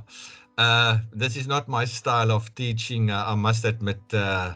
I like to see you involved, you talk, discuss, and we couldn't do that. Okay, Andre, it's because it's your idea. We can ask you for a lecture next year, for example, normal real lecture in June during during our Baltic Sea Symposium. Why not? We will invite students, teachers, and yes. Well, I love to, because I use a lot of cooperative learning when I teach. Pair share, I use numbered heads, I use technology. I like actually that students design things even for my maths lessons, so that we need to teach this. How can you use technology to teach this in an interesting, innovative manner, right? And I'll send them back and they work in pairs or in threes, and a week later they'll come back and they present to me what they've done. And yeah, it could be.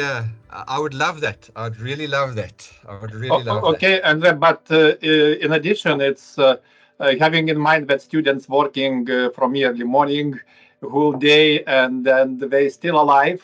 As I see, Yes, still alive. yes. It's Yeah. approximately evening time, approaching 7:30 in Lithuania. 1 hour difference with South Africa, but okay.